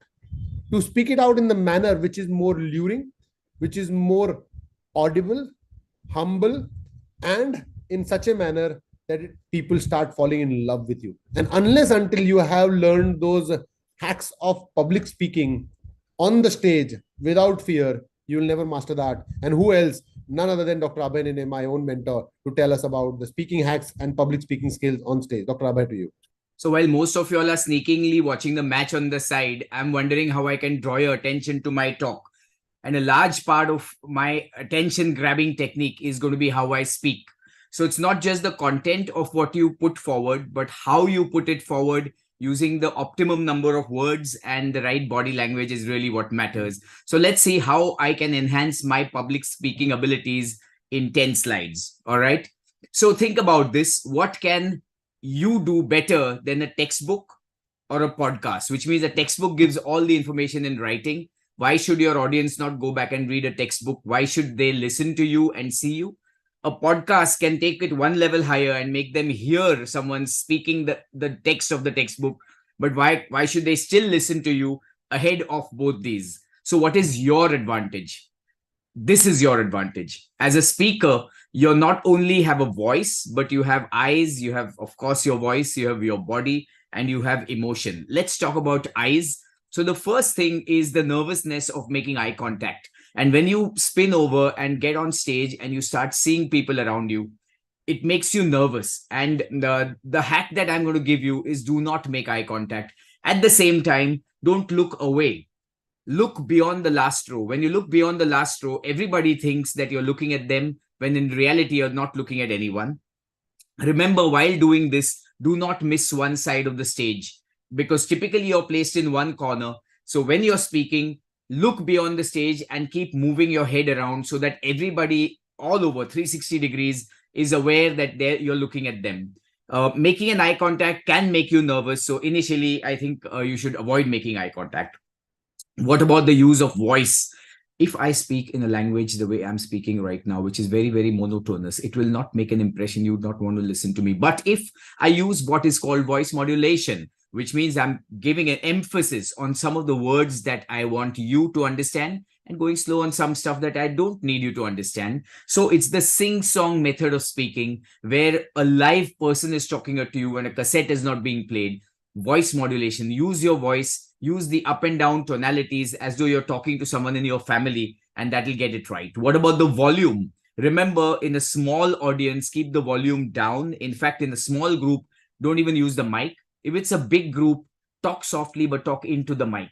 One problem is that when the mic is here and you start moving your head to either look at the slide or look at people, you tend to miss the volume, and then the volume goes up and then goes down every time you lose the mic. So remember to move your head centrifugally around the mic whenever you're speaking. Speaking speed. You may have noticed a lot of our speakers speak very, very fast. In international standards, our English is supposed to be very fast, Indian English. So make a point to speak slowly, because there's only that much that you need to convey. You don't have to dump in everything that you know. Use optimum words. Again, all the top speakers will use less words but convey the message across. What about the body? So you have something available to you that a book or a podcast does not have. Ensure that you're standing out there. You're not hiding behind the lectern. Because if you're just behind the lectern and talking into the mic, it's almost like listening to a podcast. But if you step out, take a hand mic or take a collar mic, and then speak using hand actions, using gestures, moving around, keeping the audience all the time on their toes, it makes a huge impact. And try to do this in the next presentation you're doing, and you see that you will take it one notch higher than the standard ways of making presentations. Your hands are very, very important. Your facial gestures are very, very important. And using emotion, you should feel what you say. So when I'm talking to you, I'm trying to make you feel, or at least I am, that I really want you to know what I'm trying to say. I'm really convinced about what I'm saying, and I'm desperate that you also get that information, and that's going to make me happy. So if I emote and I believe in what I want to tell you, it will come across well and you will want to listen to what I say. All right. You can easily lose the audience if you're talking to your slide, and that's a big mistake that people make. They don't speak to the audience. They keep looking at the slide and reading, and you miss out the emotion. And finally, what more can you do that a book or a podcast cannot? Any thoughts? Interaction. You are an interactive person. You're a person speaking to other people. Ensure that you interact with the audience. Some easy ways to interact with the audience is to ask a closed-ended question and ask for a raise of hands, which means how many of you will plate this fracture? Please put your hands up. Don't say how many will plate the fracture or who will plate and who will not plate. That's a closed, that's an open-ended question.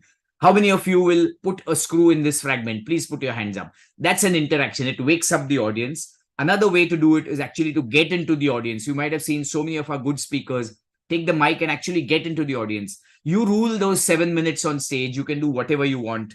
Another way is to use audience engagement tools. So you have these voters. You can say, okay, everybody, please write down on your on a WhatsApp and send that to me as to what you believe is the best part of my lecture. Please do that now. That again, interacts with the audience, engages the audience, keeps them on their toes. So other hacks about public speaking, people have told you this. Rehearse your introduction. The best speakers, when they get on stage, they vomit out the first 2 slides because there's a sense of nervousness when you're an audience turning into a speaker. So rehearse your first few slides. Don't read out slides. You should anticipate what your next slide is going to be like, so your flow remains constant. Rehearse difficult words. Sometimes they're big names. Sometimes there's foreign language, Latin words that we use. Don't come across as a bad speaker by mispronouncing these words. Of course, prepare what you have to say if the start is delayed. Very often the AV malfunctions. So get up on stage and start making some discussion. Everyone has told you about humility, and it goes a long way. And if you think about the best speakers who made the best impression on you, they've always maintained humility. They've always shown complications along with their good results. So to conclude, work hard to make each presentation outstanding. That's your only 7 minutes in the sunlight. And complement your presentation by being a good speaker using all these above techniques. Thank you so much. Thank you, Dr. Abhay, for bringing up some really, really interesting public hacks. And I'm sure we are all going to be stealing these knowledgeful points from here to make our presentations better for over. So now we have presented something. We are going to be in a situation where discussions also come across. It can also be a time when from a speaker on stage, I may go to a stage where I have to do a case discussion. So where I'm presenting a case and I have to bring about a case discussion. Presenting a case versus interacting and bringing a case discussion to make it alive and alive is a completely different ballgame. And who else but Dr. Vijay Kumar to tell us how to start and plan a case discussion forum. Dr. Vijay, over to you.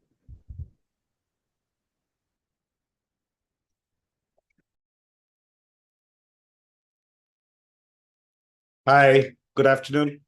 Vijay,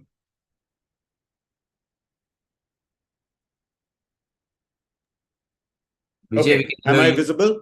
You're visible. And Go audible? full screen. Yes, thank you. Hello? Yes, you're visible and audible.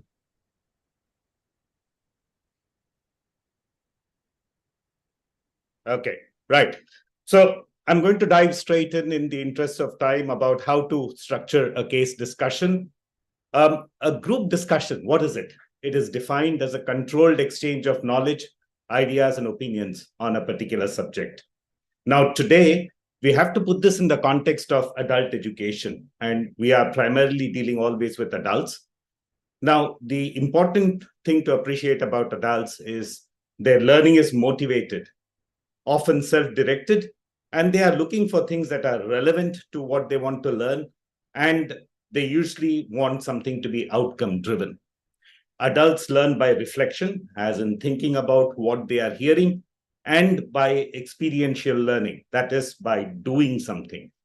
So it is important that we keep this part of the learning cycle where anything that we see, hear, do is an experience that causes us as learners to come up with some reflection or thinking about it.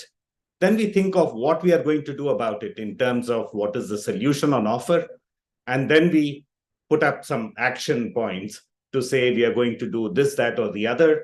And based on that, a new experience is created. So that is how, we look at learning in an adult.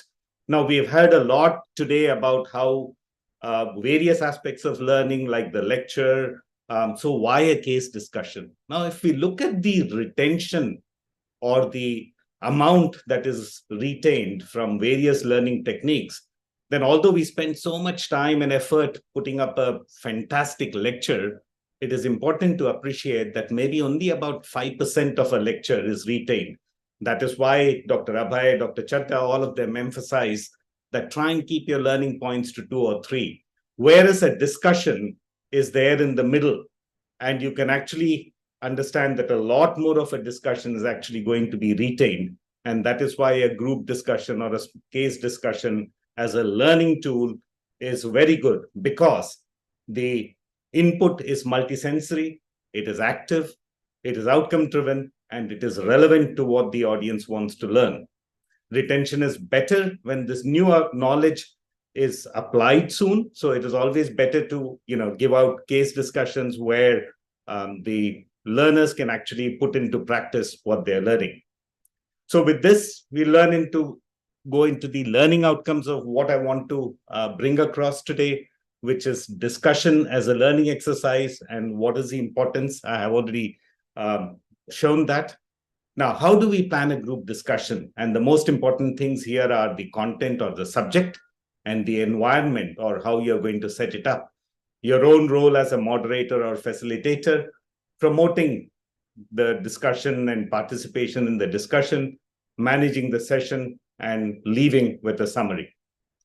So discussion involves thinking, reasoning, explaining, and problem solving. And these are all aspects that we must try to address while we are putting up a case discussion. You have to give time for reflection, because a lot of the case discussion is about looking at what has happened and how we are going to present that. And discussion facilitates learning and memory. Discussion is important because it addresses both the knowledge and the attitude. Now, the three things that we are always trying to impart is knowledge, skill, and attitude. And discussion is a great way to address both knowledge and attitude. So how do I go about planning a case discussion? Now, remember, the most important part of it is the case that you're going to present. Content is king. Now, as both Dr. Abhay and Dr. Chadda and Dr. Vishal have said, it is important to know the audience, because your case has to be targeted right. If you present, a very complex, scoliosis case to a very junior bunch of residents, then that is not something that they're going to appreciate. Or if you present a cervical disc to a whole lot of, very experienced surgeons in the audience, then they're going to be bored. It is important also to know the content of your case very well, so that you can present all the relevant details, have good quality imaging studies, as have already been told by the previous speakers. And it is important to have all the relevant imaging. Say, for instance, if you're going to talk about cervical OPLL, then it is important to make sure that you have an X-ray, that you have an MRI, and that you also have a CT scan, so that all the details are available for your case discussion. When you plan the environment, now often the sad part is going to be that you just walk into an auditorium and you have actually no control on how people are going to be seated. But if you are, say, the person who's actually planning the event, then it is important to have some idea of how to control the environment. Now, if you look at a case discussion, then probably, or a small group discussion, the ideal number of participants are, around 10 to 20, so that, you can individually address all of the participants. The ideal seating is, in some kind of a horseshoe or a semicircle, so that all the participants can see each other and you are able to see all the participants and they can all see the visual medium or the screen. It is important to have hands-free audio. By that, I mean best to have a collar mic, so that, when your hands are powerful tools. And as Dr. Abhay just said, your body, your non-visual verbal communication is very, very important. The visual part of your case discussion, as in the projection system, videos, please check and recheck and double check that they're going to play all right and that they're going to come out looking okay. Unlike, say, in a lecture, it is best to have some kind of reasonable lighting so that you can see all the participants and the participants can see you. And it is best not to have a very dark environment, so that, often some of the participants will just kind of try to disappear. Yeah. Now, even if you do not have control on the seating and how all the participants are seated, try and see if there are aisles or if there is some way you can actually get into the audience to make sure that you are able to engage with everybody. A case preparation is very similar to a lecture in terms of, you have to be very sure about what are the key learning outcomes that have to be achieved. And the format is the same. You start with a set, which is your case, present the data, present the images. The dialogue is what are the important discussion points that you want to bring up. And the closure is the learning outcomes that you want the participants to leave with. So it is important that you know all aspects of the case. And especially if you're presenting something controversial, then have some idea of the evidence base. So say, for instance, if it is a very hotly debated topic and both sides are evenly poised, as in how would you deal with cervical OPLL? Would you do anterior? Would you do posterior? Then it's nice to, jump in there every once in a while with some evidence base if necessary. Very important to stick to time and make sure that you have time for closure, because You have to be able to bring the case to a conclusion and conclude with some discussion points. Now, this is a simple acronym called GOLDEN, which are the rules for discussion. Get everyone involved. Make sure that one person speaks at a time. Listen respectfully to others. Disagree with the idea, not the person. Every contribution to be taken seriously and never interrupt others. Discussion skills. Now, Dr. Abhay and also brought out some of the things. There are questions that you can throw to the whole group to get everybody involved. So you can start off with some kind of a hand raise to say how many people have dealt with spinal tuberculosis, or how many people have done an anterior cervical discectomy. The other way to kind of involve people is by open questions, where you say, can somebody talk about their experience with this particular procedure? But if you want to directly involve somebody, then a closed question, which has a yes or no answer, is often a good option. Sometimes during a discussion, you will find that one or two people are beginning to monopolize the discussion, in which case it is always a good idea to redirect some of their questions or comments to some of the other participants. And as we've all been saying all along, non-verbal cues like eye contact, nodding, facial expression, gestures, these are very, very important tools, and you must be happy to use them. Anytime that something valuable comes out of a discussion, like a key learning point, then please make sure and summarize that. Know the roadblocks, particularly if you're lecturing outside the country or even within the country. Language may be a barrier. Appreciate the fact that there are different types of learners, and we adults are always afraid of criticism. There may be shyness, and depending on the topic, if it is an unfamiliar topic, then that can cause some degree of hesitation to join the discussion. So to summarize, why discussion? Because it has better retention. You have to select a case which is relevant and based on the participants' need. The content is very important. If possible, try and control the environment to see if you have some idea of seating. Are you comfortable with the audio? Are the visuals going to project appropriately? Be very clear about what the key learning outcomes are and what is the format for discussion. Promote participation and discussion by all the people who are there. For managing the session, questioning, open questions, closed questions, they are very important. Non-verbal cues are very important. And always, always, always summarize the key learnings so that people go back with a clear take-home message. Thank you. And fantastic information from the guru himself, Vijay. Thank you so much. This was apt and totally spot on. Thank you again. And I know we're at the top of our second hour, but we cannot exit without getting two other young stars on stage. Dr. Shailesh Hadgaonkar, you all know him very well, and Dr. Priyank Patel. Now, why have we got these two gentlemen here? Because they are the troubleshooters. And all of us, when we make presentations, we run into trouble. And these guys are going to bring about 3 or 4 situations where we run into trouble, where you will run into trouble, and we will figure out how to get a cure for this. So over to you guys, Dr. Priyank Patel, Dr. Shailesh Hadgaonkar. Hi, thanks, Dr. Kundnani. I just want to ask you first, you are going for a presentation and your PowerPoint is not working. What is your next step? So it's very important to be ready for this because it happens 1 out of 7 times statistically. You should have on the back of your head the key agenda of your presentation and open up into a conversational, presentation and bring about all these points. Basically, you cannot be standing there still. Neither can you say that it's not my problem. The organizers, their PPT is not working. So I'm out of here. It's your 10 minutes on stage. Make use of it. Yeah, as doctors, we think we are intelligent, and what I want to tell, I should know what people want to understand as well. I would like to ask Vishal, who is in spine for many years, do you really rehearse your presentation, or you are just going and talking with your experience and your wisdom and knowledge?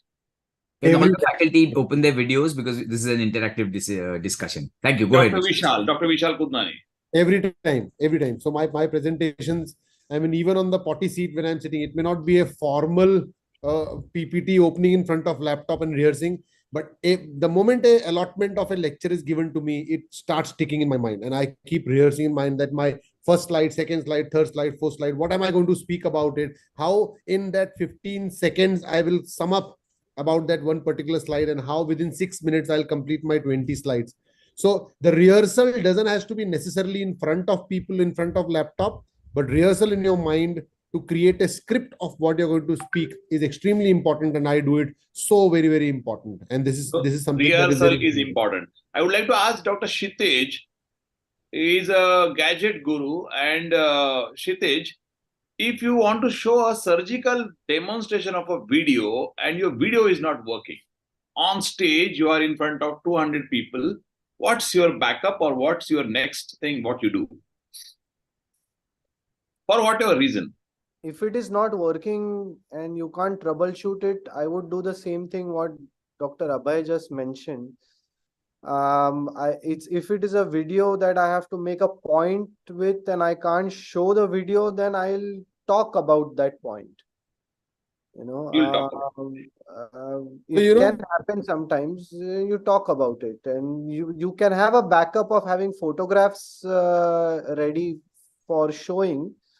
But if they are not there, you'll have to talk about it. Yes, Dr. Vishal. So I think I just mentioned this, and I do it as a rule that I always keep a plan B ready in my mind.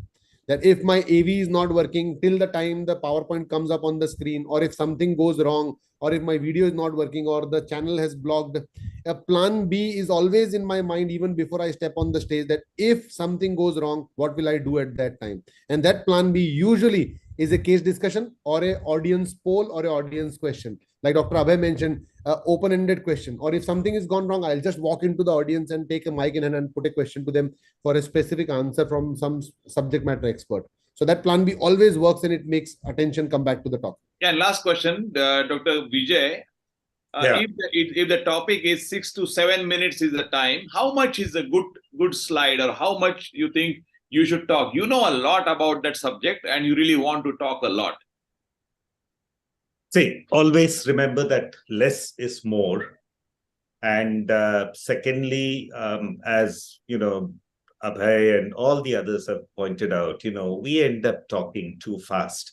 Now that works in India because all of us are familiar with our brand of English. But if you go abroad and you talk too fast, you just become illegible completely. Yeah. So now how many slides? See, the standard rule of thumb is 30 seconds to 1 minute per slide, but depends on what your content is. If you have a lot of photographs, remember a picture says 1,000 words. So if you have a lot of photos, or if you have visuals that are simple and don't need to be analyzed, then you can have more slides. But again, if it looks like you're just kind of skipping one slide after another in a 6-minute presentation, it looks like you are slowly playing a movie, and that doesn't go down well either. So just keep your content precise. Don't try to cram in too much into the 6 minutes, and don't make it sound like you're flicking through slides in a hurry. That is all.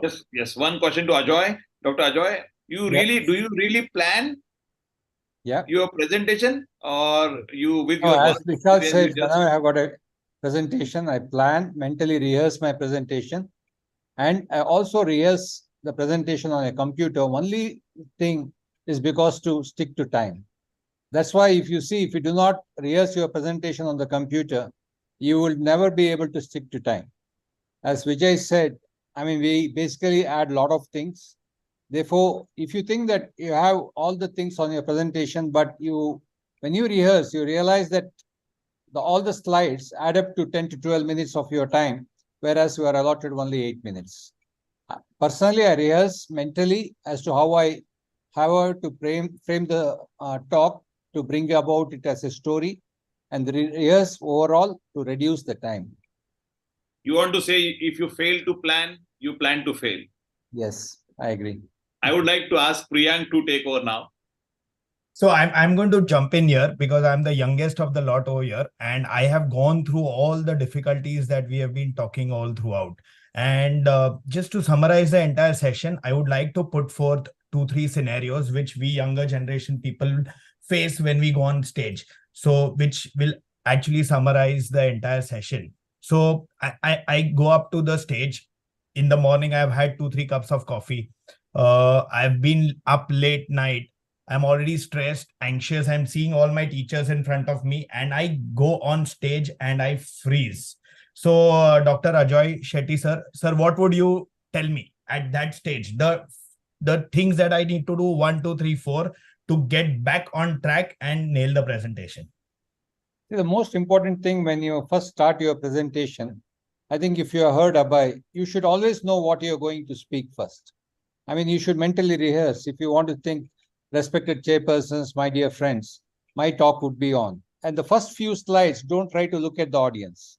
Look onto the slide and read the slide. Once you are through the first 2-3 slides, then you look at the audience and then start speaking. But if you are a beginner and you try to look at the audience and try to speak, you suddenly lose your confidence. You just rehearse the first 2-3 slides, look at the computer, and then start speaking. And that's my advice. And that even today, I do practice the same. Yes, Dr. Vishal, you're saying something. I think I follow something very similar, but I think right from day one, the confidence is like fully boosted in me. Like if I have been selected to present a talk, I'm already way above everyone on the ground there. Of course, I am there for you to present my point of view, but I'm already up. So number one is get your confidence to the supreme levels. Number two, my plan A is rehearsed to the core. So freezing doesn't come at all because my plan A is so well rehearsed. First 4 slides are so repeatedly rehearsed that even if it goes into complete dark, electricity goes down, my slides go away, I'm not able to see anyone.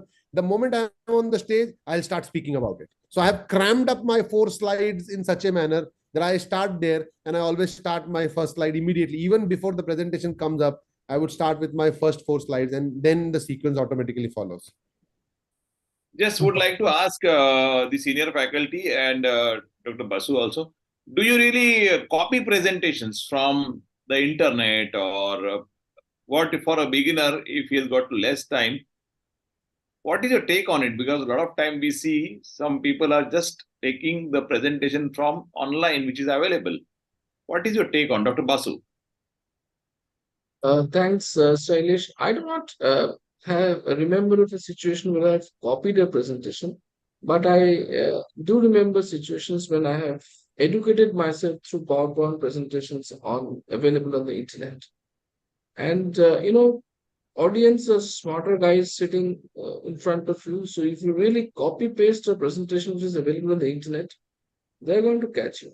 So I don't think, but what Dr. Dilip Sengupta said, I fully agree that it makes sense nowadays to have your presentation checked out by ChatGPT so that there are certain points which the ChatGPT might point out, which makes sense. I have done that a couple of times in the last 6 months to 1 year, and that has worked out well for me. Okay.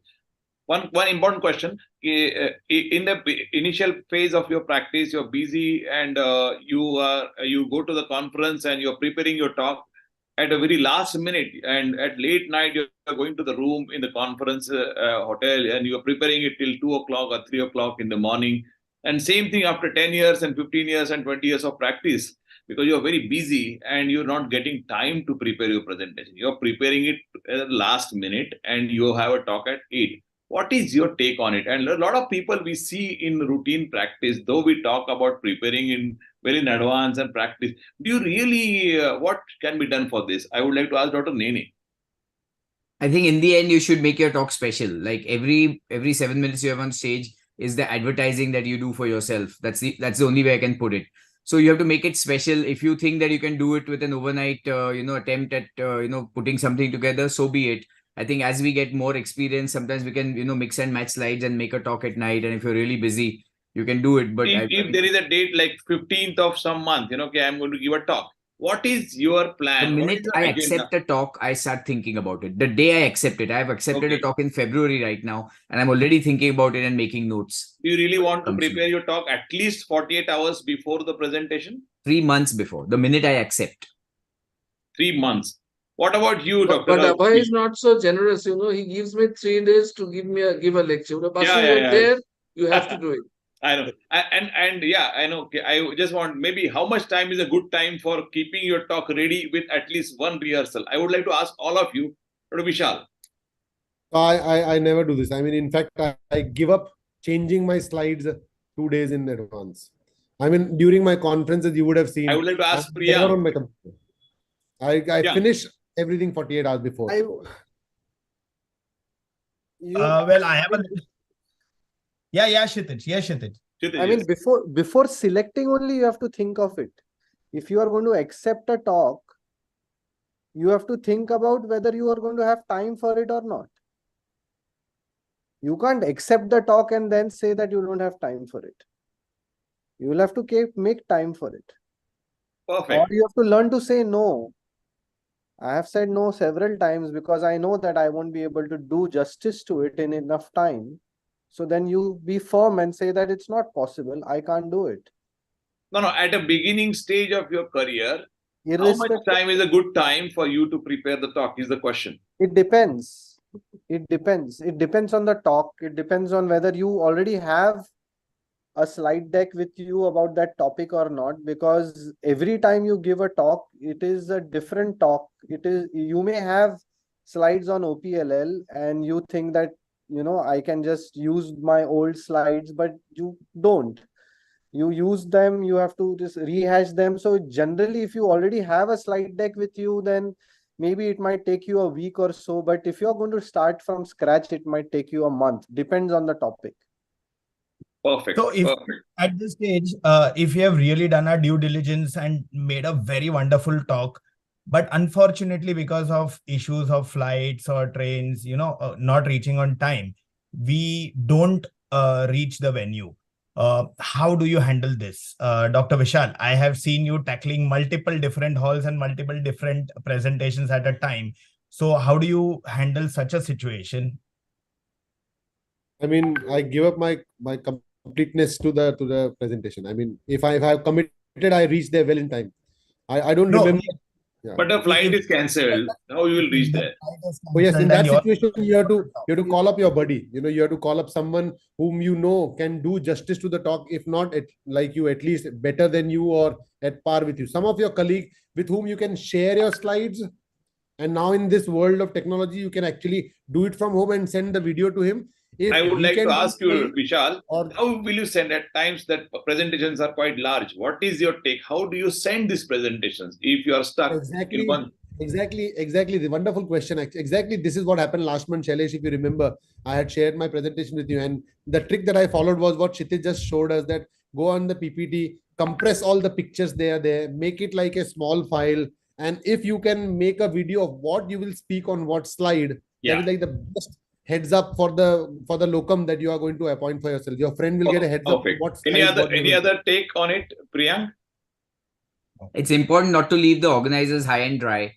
So you give them the problem that I'm not able to make it and give them 3 options of solutions. I will take the talk on video. I will send the talk. I'll send a recorded talk, or Dr. XYZ will take the talk on my behalf. Yes. Precisely. That's right. Let's wind up with one final scenario. And I think we need to ask Dr. Dilip Sengupta, because he's like a treasure of knowledge. Yeah. And whatever we say, we are saying from what we've learned from him. I was actually going to take this time to ask Sir an important question.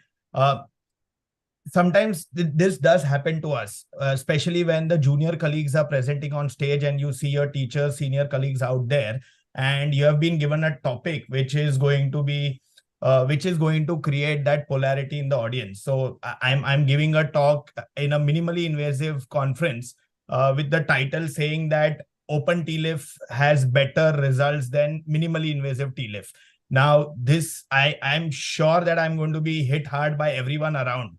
But what would what would your tips be for me to come out as a star out of that shitty presentation, or rather a sticky topic, if you may?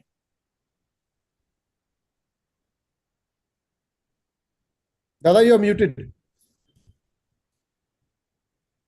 Unmute, please.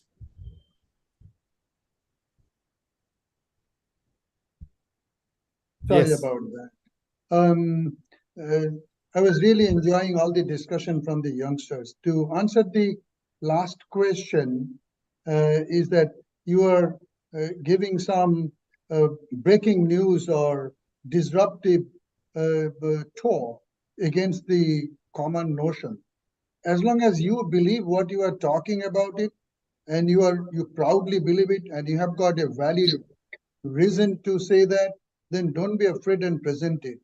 Your confidence in your face, in your presentations and your body language will get you over across the audience, even if they believe something different. I would like to point a couple of other questions that we just discussed. I do not know how many of you have ever presented a 36 millimeter slide. You are a younger generation. Have you ever had the old slide made in a film and then it is projected through a projector, or you all in computer generation? All I have computer presented.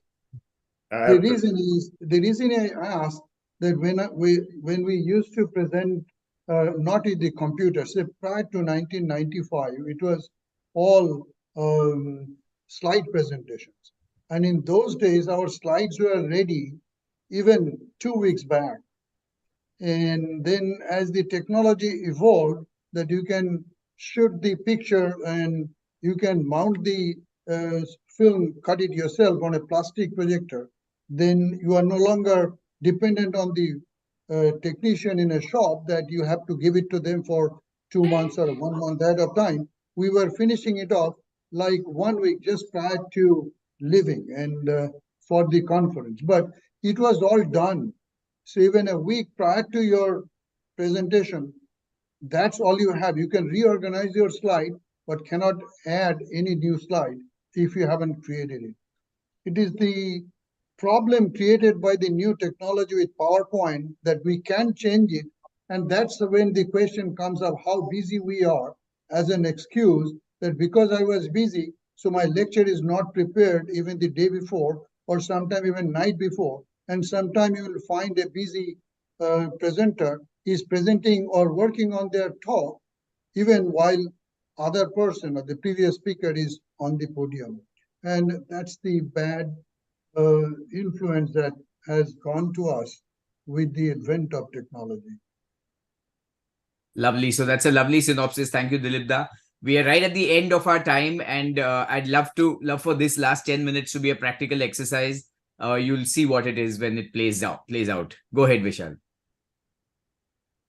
So I'm going to bring up some slides, some video for you where, please pardon me for a half-shared thing, but please have a look at this slide and then we have certain questions for all the practical people out there.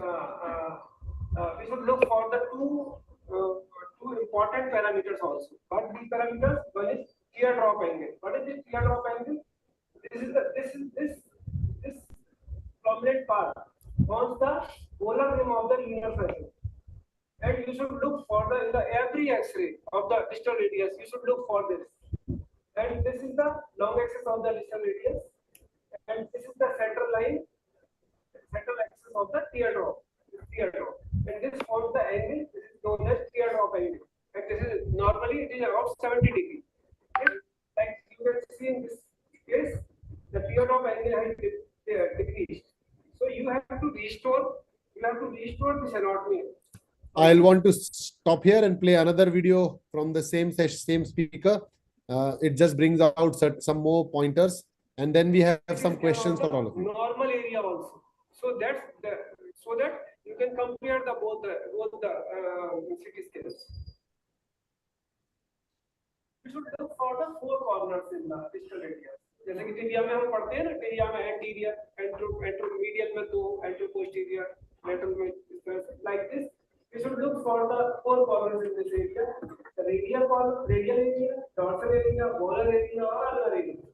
So, so we should look where the fracture line is adjust in the CT scan. What is the key corner? Along with the corner fragment. One more video, and then we jump on. This is about the slide layouts. Please have a look, and then we have some questions on this. Fragment plating, distraction plating. So, and one more thing, arthroscopic assistant reduction also.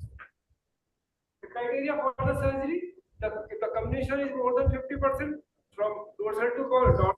And last, about how the question handling happens in a talk usually. But it is inside the skin, then you can limit the complications. Patient बार-बार आपके पास आ रहा है, लंबे समय तक आ रहा है, फिर बार-बार कि ये heal नहीं कर रहा है, ये tract infection हो गया, तो both the things can. I have a question to you, Roy. You have nicely covered which fragment specifically related to the applied exposure. One of the indications you mentioned for surgery is a dorsal rate of more than 20 degrees. Do you think if it is the distal fragment is a single piece and dorsal?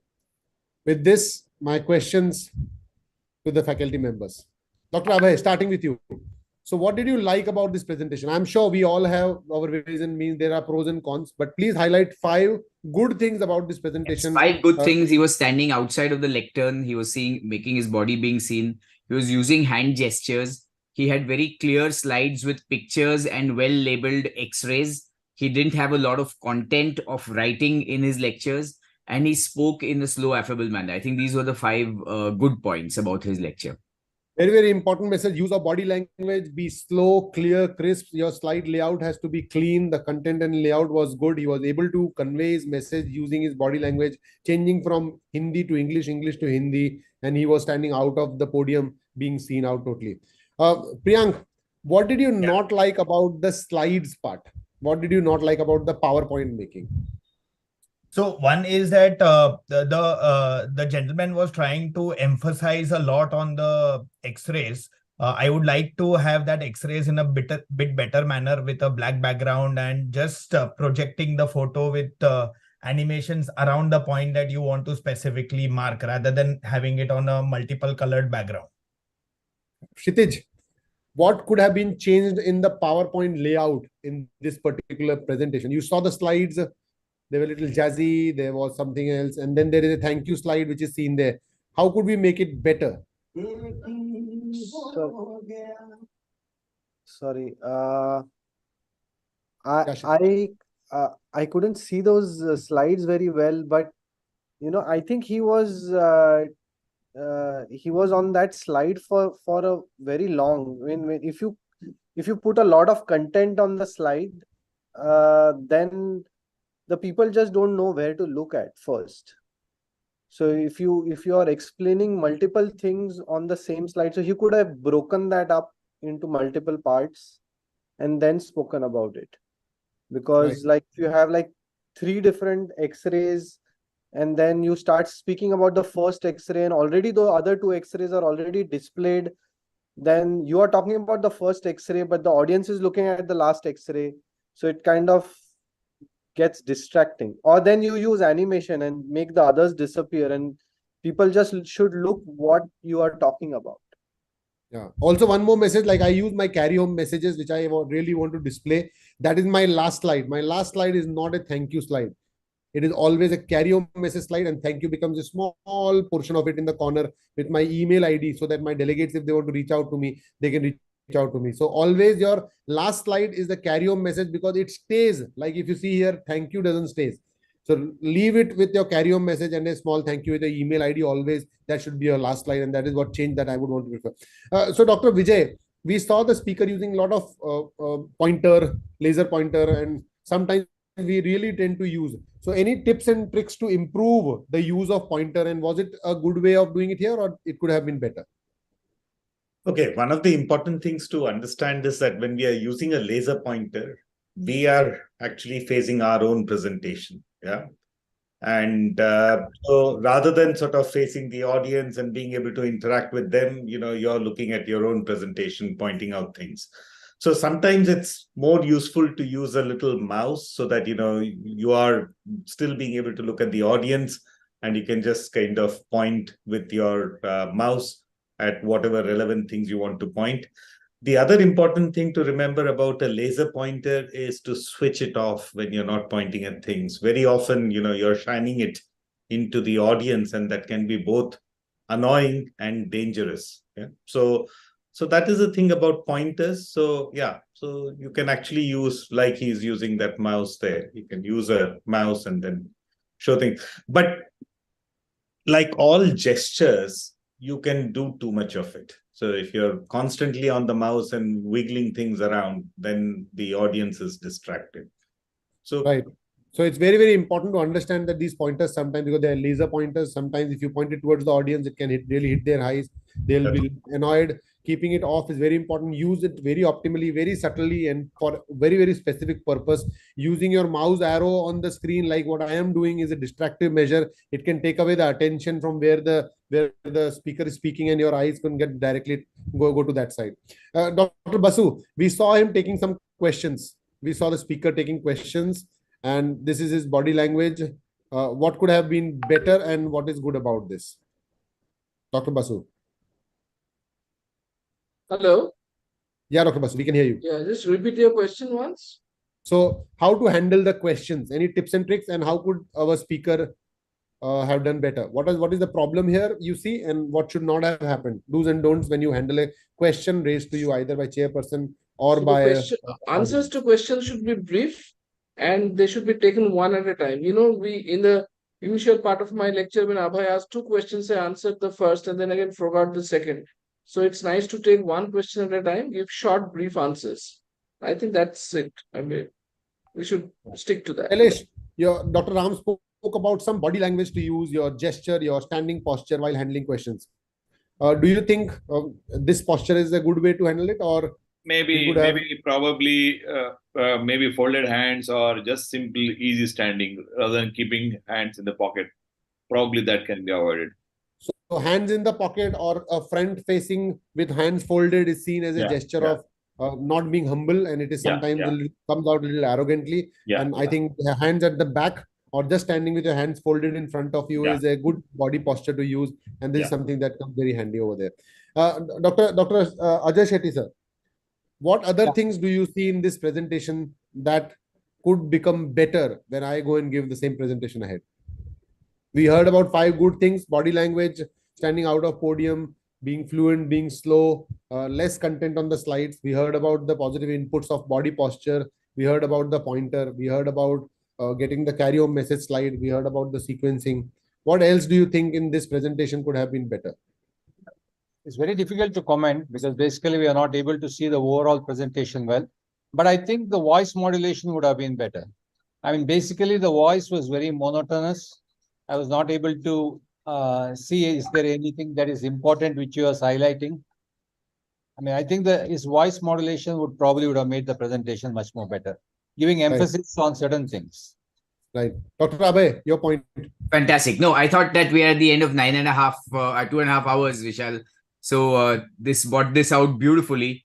Can we now go to the conclusion and ask everyone in the faculty? Vishal, if you can stop sharing the screen, we'll ask all the learned faculty to give one takeaway message from their experiences. I can start so that gives you some thinking time. My takeaway message is interact with the audience during your lectures.